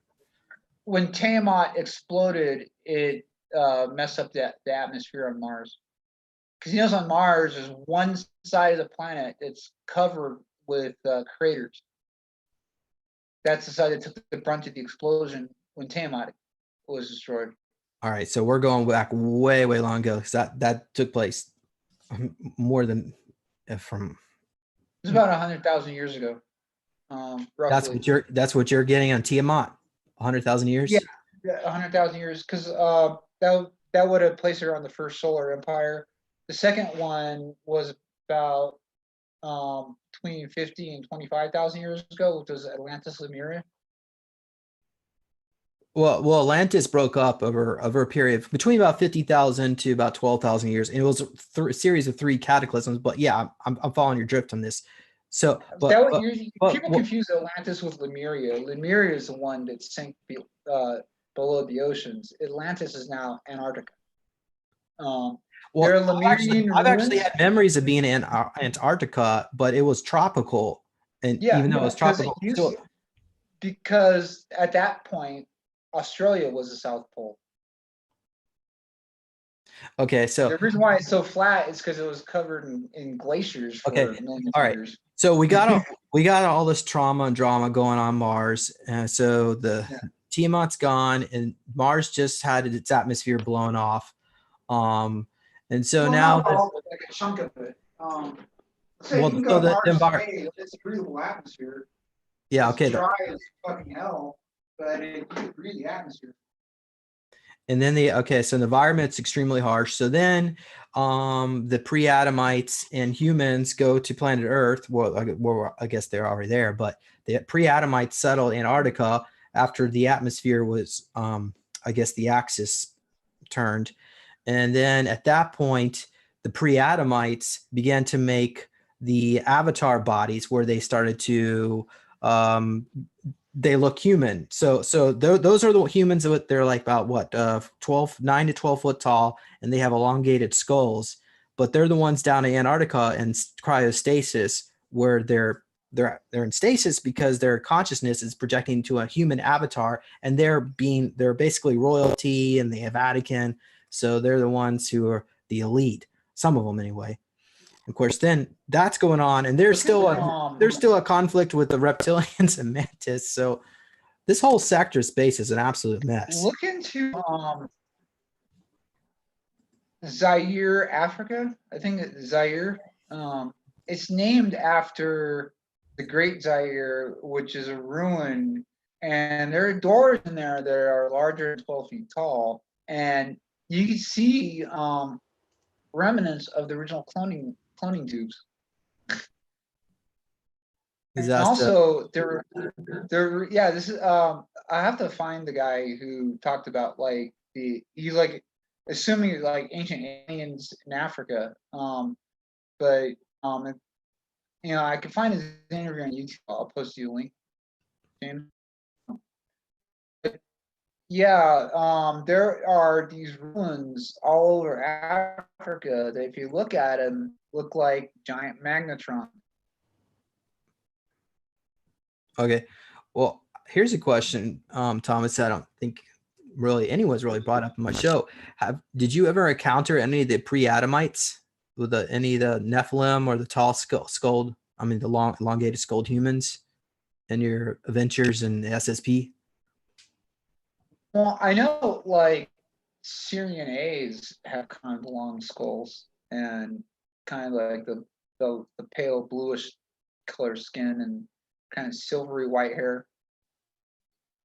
Well, these were and they have thin ears, but other than that, they look human. well, they were predominantly cannibals. I'm not saying all of them were, but did the SSP ever encounter any ET that were cannibals that were more specifically like to eat human? Well, I guess I'm not talking about the Draco.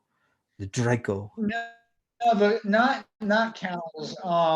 There was a species that basically you know, like the parent will produce like a number of offspring inside of it, and then when they get born, they'll basically like burst out of the parent, killing it. And so there are species like that reproduce like that. Sounds like a Sigourney Weaver movie. But I mean, yeah, that's how the species perpetuates itself, which is kind of fucked up way to, you know, like bringing new life means equals death. Okay, so the moral of the story is be careful who you have sex with when you get out in space. Choose your partner. Yes, like there are creatures like xenomorph out there. Like in the movie Aliens. Yeah, And or the makeup from Andromeda. It's kind of the same thing. Well, did it look like the xenomorph in the movie with the the mouth that comes out of the mouth and there's something that looks very similar to that. But they don't have acid blood or anything. But other than that, yeah, like giant cockroaches, basically. Well, giant carnivorous cockroaches. So I watched a YouTube video where there was a remote viewer that looked into that, and they said that these xenomorphs were from a volcanic world, and they like to be around a lot of volcanic activity, and so they if they're not around that kind of environment, they just don't hatch, and they get diseases and die. But so they wouldn't really, if one escaped from the planet, they wouldn't go around and just take everything over. But yeah, but volcanic planets are very much in demand for resources, so you need to get like the Orchid Man. Yeah, I wouldn't want to be in one of these planets where the xenomorphs are roaming around. Okay, so let's check. Well, there's also, it's funny, there's a species that physically that kind of look like Geiger aliens, that kind of look like xenomorphs, except they're like not aggressive in the least. And it's like when obviously we use translation software, but like when you're conversating with them, they remind me of the Hows from Gilligan's Island. Oh yes, my dear, it's over down that way. Ah, you humans, you're such funny little little buggers. Quite daft sometimes, but hey ho. That's what it sounds like when you're speaking to them. Okay, so going back to the audience, comments we have here from let's see here from Reichenhaus. You have to use your own discernment and understand to control the world. You need to manufacture consent. And to manufacture consent, you tell 10% truth and 90% lies. So that does make a lot of sense. More like third of the truth, a third lie, and a third of the shit you just omit.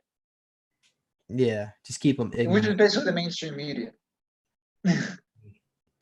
Okay, somebody says here, is Kanye West a reptilian? I don't know. Do you have any personal interaction with Kanye West to know answer that question? No, he doesn't seem reptilian at all. Yeah, I don't think so either.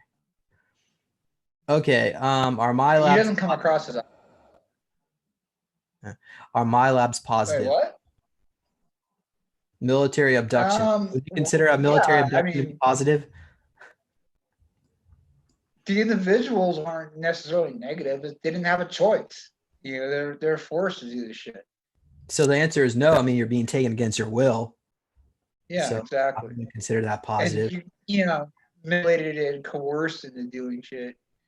You want to know the best and interesting concerning when the show takes place, but if you really want a good idea of like the super soldier program, you watch the TV show Dark Angel, and there's a lot of soft disclosure behind that. All right, we'll go. Be sure to check that one out. So that was in 2000 and 2002. Yeah. All right. Ironically, it takes place around now. Jessica Alba and James Cameron were involved in the production. Okay. All right. So let's check more questions, comments. We've got here. What was the increase of gravity to remove the 18 to 20 foot tall people? I don't know. Thomas, do you have any? Well, yeah, because you've seen like the so-called giants, people with abnormal growth issues. Look how much they struggle just to walk and maintain their balance. So you imagine twice that tall. The reason, if you try to Jurassic Park a brontosaurus, it would get crushed under its own weight. There's a reason, there's at least a third less gravity, if not lower, during the dinosaur times, which is the reason why you can have something like a pterodactyl as a wingspan that would make a Cessna jealous. Yeah. So the premise of the question was not based on accuracy because apparently the gravity decreased because back then the beings have metabolism and DNA and that were through epigenetics. Higher gravity makes stronger bodies. The gravity on Earth decreased. The EM field increased. What do you think? No. The gravity increased. That's the reason why you had dragonflies the size of macaws back in the dinosaur age. Insects don't have lungs. They have to, they absorb the oxygen directly. That's what limits their size. And increasing gravity, the rule of thumb when it comes to life and gravity, the lower the gravity, the bigger the life forms. The question from Peter: How do you get all this knowledge? Most people online seem to get their knowledge by reading other people online. A lot of it is recall. A lot of it is from remote viewing. My own remote viewing. All right. So let's see here. We've got more.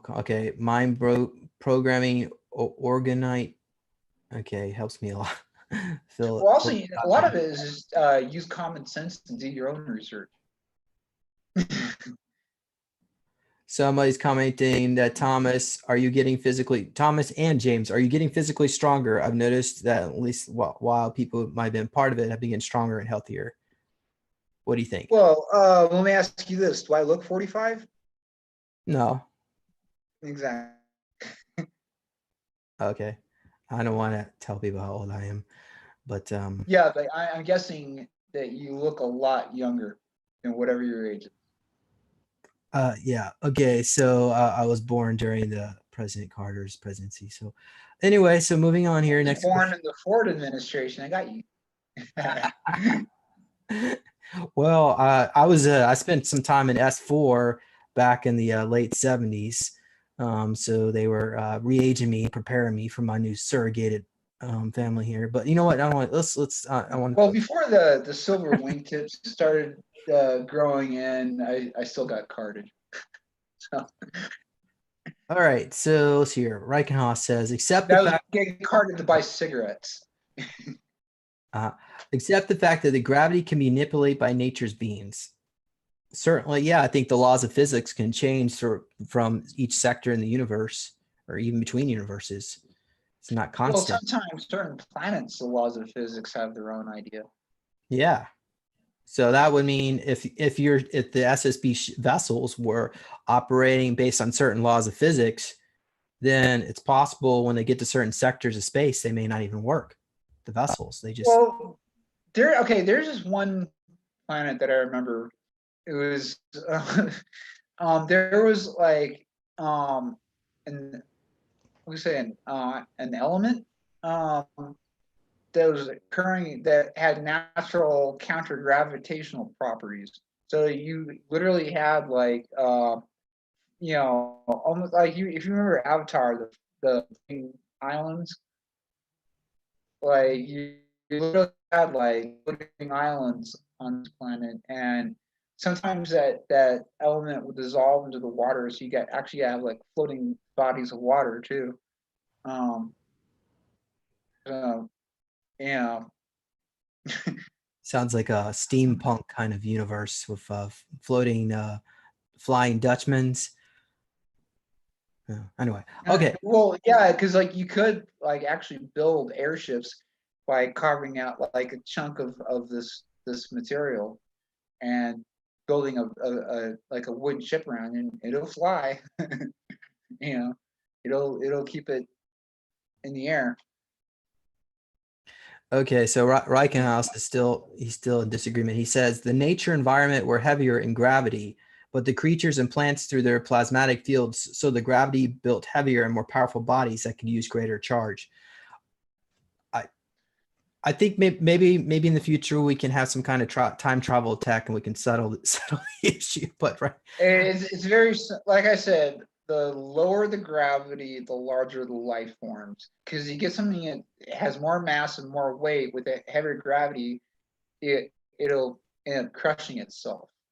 Um, it's like you see some like really heavy gravity planets. You have things that mostly slither across the ground. You don't get anything much taller than that. There's one planet that I don't think I didn't. Don't try. I try not to step foot on heavier gravity planets, but one that I know about where there's a species of horse that stands about this tall, and they're semi-aquatic. They're almost like hippos. They don't go, much out of the water because of the gravity. so the gravity is so dense, Exactly. They it would crush a human probably if they got there. right, and like I said, there's like a horse-like creature. Like I said, it's about maybe 9 inches tall at the most, and it has to be like semi-submerged in water all the time. If it tried to climb out, it would end up crushing itself. What about the stories of, say, like the little people, like leprechauns and so on? So are they from a reality where they had higher gravity? Well, actually, Asians are direct genetic descendants from Argelians, and they're adapted for heavier gravity. And if you think about it, like a smaller frame, the women tend to be flatter chested, which makes sense in heavy gravity. And look out the acrobatic skills. All right, they're better suited for heavier gravity. All right. Can you comment about the planet Uranus? Do they have floating skyscrapers there? Um, I know we have space stations around it. I don't know about floating skyscrapers. And one thing I could say about Uranus, there's no comfortable way to pronounce it.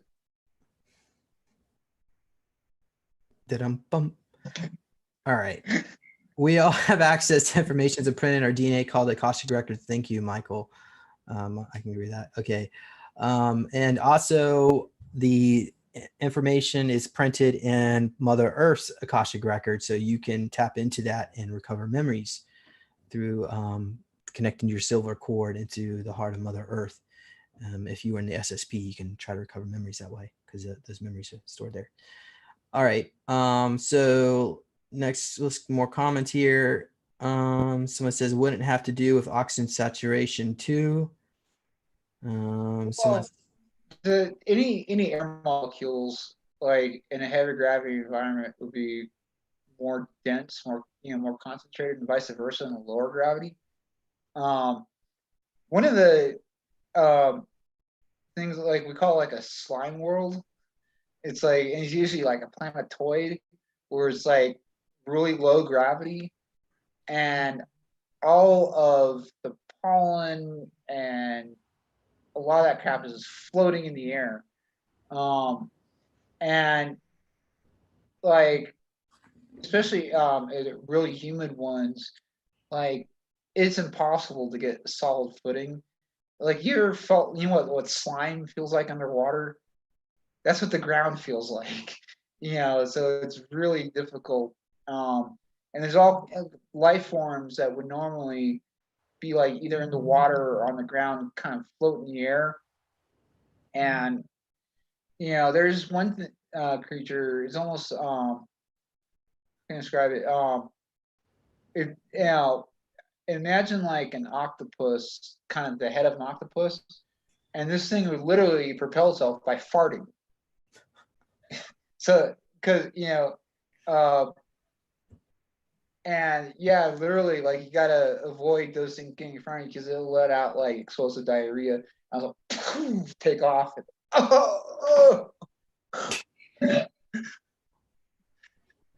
That's great. That's crazy. All right. All right. So yeah, we got some more comments here. Carbon concentration around 800 parts per million. I don't know where you're getting those numbers, Bragenfoss, but okay. Someone says here, living 3D things improve their form biologically over their lifespan. Generationally, things improve. We could go, like he said, bodies feed energy upon energy can overcome the limitations. Well, yeah, All right. I'm not going to disagree. All right. Heavy gravity planets means you just feel like you're up in high altitude. It's harder to breathe, but still possible. All right. Yeah, like I said, the air is more, it's denser. It's actually like lower gravity planets. It's actually like the air tends to be thinner. Yeah. So just go to higher. Like Mars, for example. Like the air is a lot thinner. So that would be like being in a high altitude environment. Okay. All right. Reichenfoss says here, this means larger bodies, faster nervous system, denser bones, condensed muscles, compact ligaments, and cartilage. Smaller bodies would be made if there wasn't enough energy to overcome the environment. Usually, as a rule of thumb, heavier gravity means shorter people. Shorter, stockier, like Tau, for example, tend to be a bit shorter and stockier, and they have like, their muscle and bone density is a lot more intense. All right. Okay. So any news about Antarctica? We talked a little bit about the pre-Adamites, but do you have any information about Antarctica? Anything?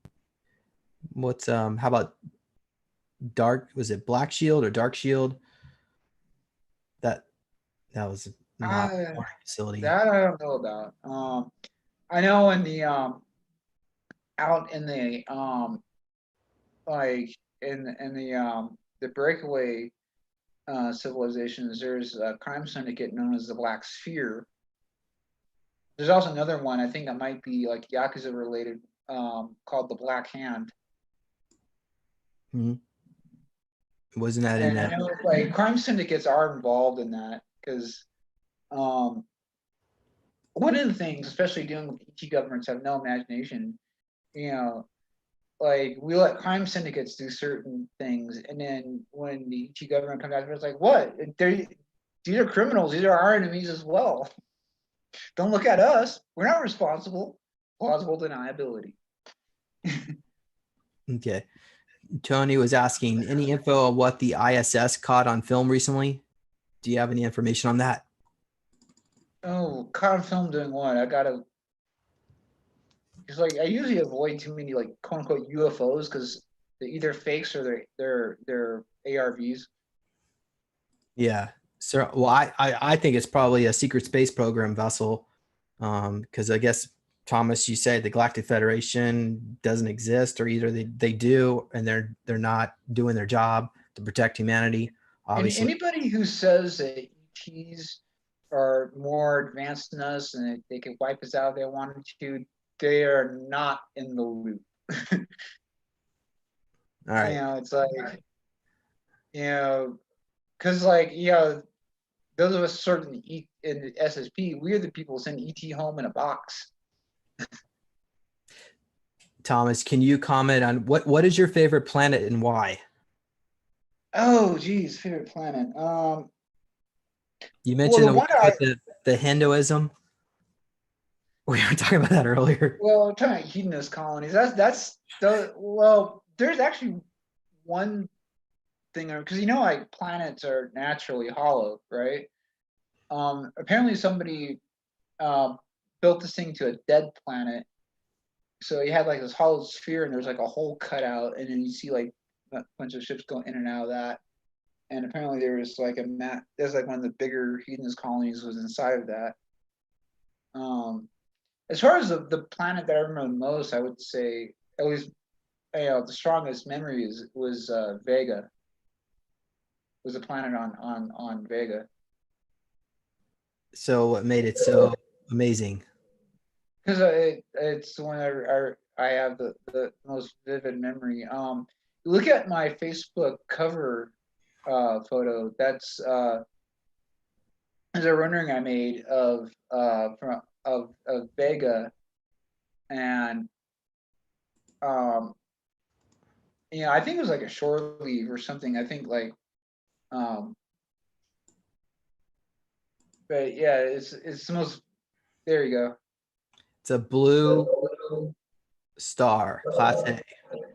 Class A, and the reason why, if you look at it looks so small in the sky, is because that planet is a lot further away. Because the habitational zone on like a Class A blue star would be significantly further. But it was And still tropical. I don't know about tropical. Like the ambient air temperature was a lot colder, but the rays from the sun were a lot more intense. And I remember there's you know, yeah, it's definitely a shortly situation because there's guys wearing like a dark fleet uniform, and he was sitting under a tree with like a self amplified guitar. He's like trying to jam on it, and you hear this PA system that went over the whole city. It's like, the next shuttle for Altar 6 will leave in 29 hours, and the guy's like, oh God, I wish that bitch would shut up. You heard that in the um, loudspeaker?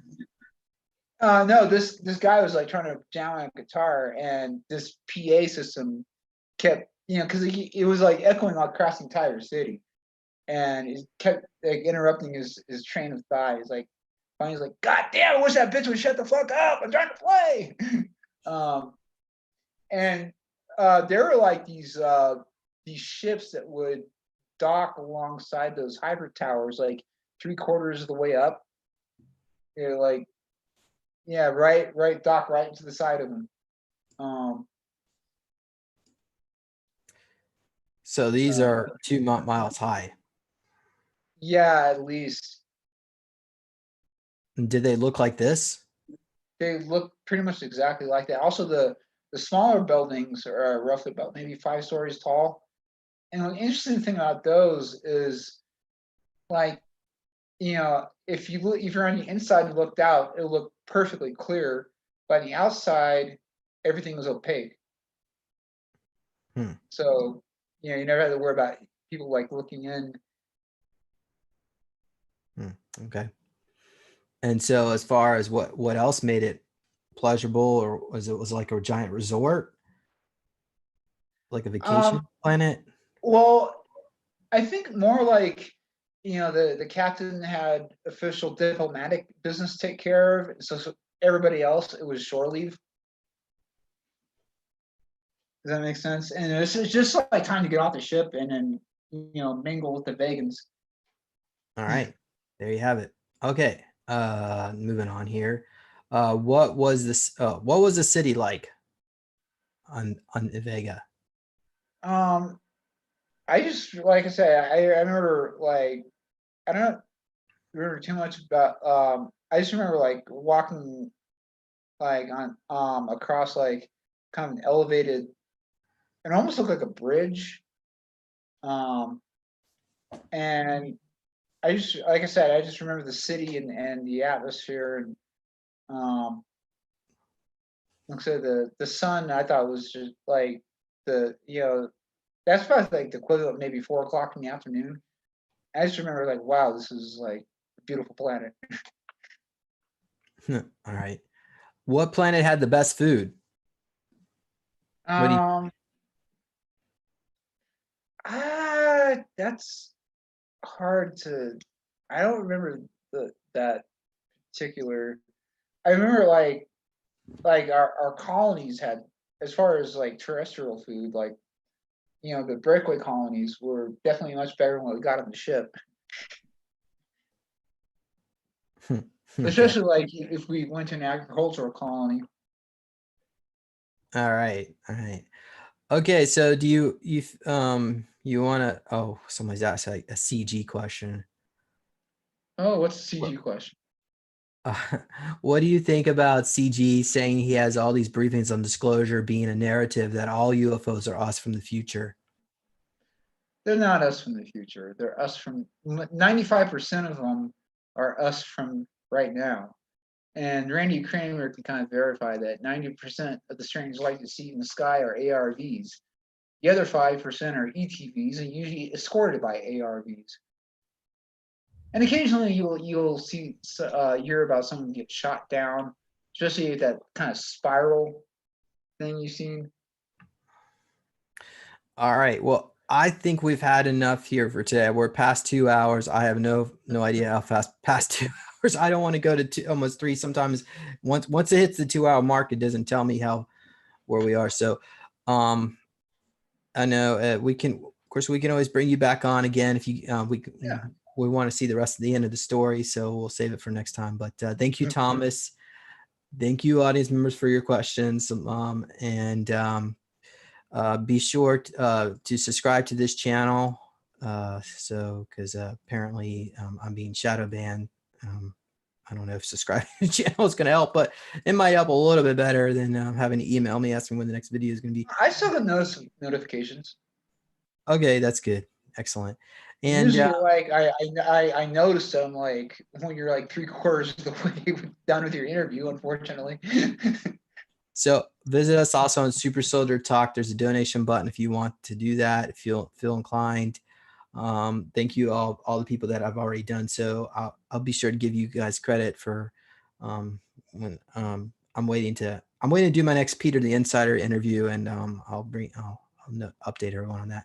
But be sure to go to Neological Tech. I got one more copy of my book left, so you can get a cube if you want, and the book is there. So I have a question for the audience. And James Curley with the chat yeah, says, sure. what do you guys think of having Six Hammer as a possible guest, just to bounce his ideas off of James? So Or James asked him about it. that is Styx 666, I think he is. And Yeah. okay, so he I guess he's considered himself a libertarian. That is definitely in my opinion, open-minded, outside the box. I certainly enjoy his conversations. But I mean, if we can get him on here, maybe we can do a round two. But I don't know if he's had That would be awesome because it's like but he didn't really it's have like SS. outside of his normal subject matter. And the guy also knows a lot about, like, he has a lot of occult knowledge too. He's very Yeah. well versed in that. So Okay. All right. So we'll leave that out there, open-minded, and open-ended question. If he wants to engage, we'll invite him. Sticks hammers. Yeah, there you have it. Okay. So he needs to wear a shirt. Yeah. Sticks hammers sometimes. Yeah, he does his thing. Okay. So well, I think he's wearing a Hawaiian shirt recently. That's his newest thing. all right. All right. So there you have it, everybody. Thank you all, and we'll see you next time. Have a good night. All right. Thank you, Thomas. Ciao. See ya.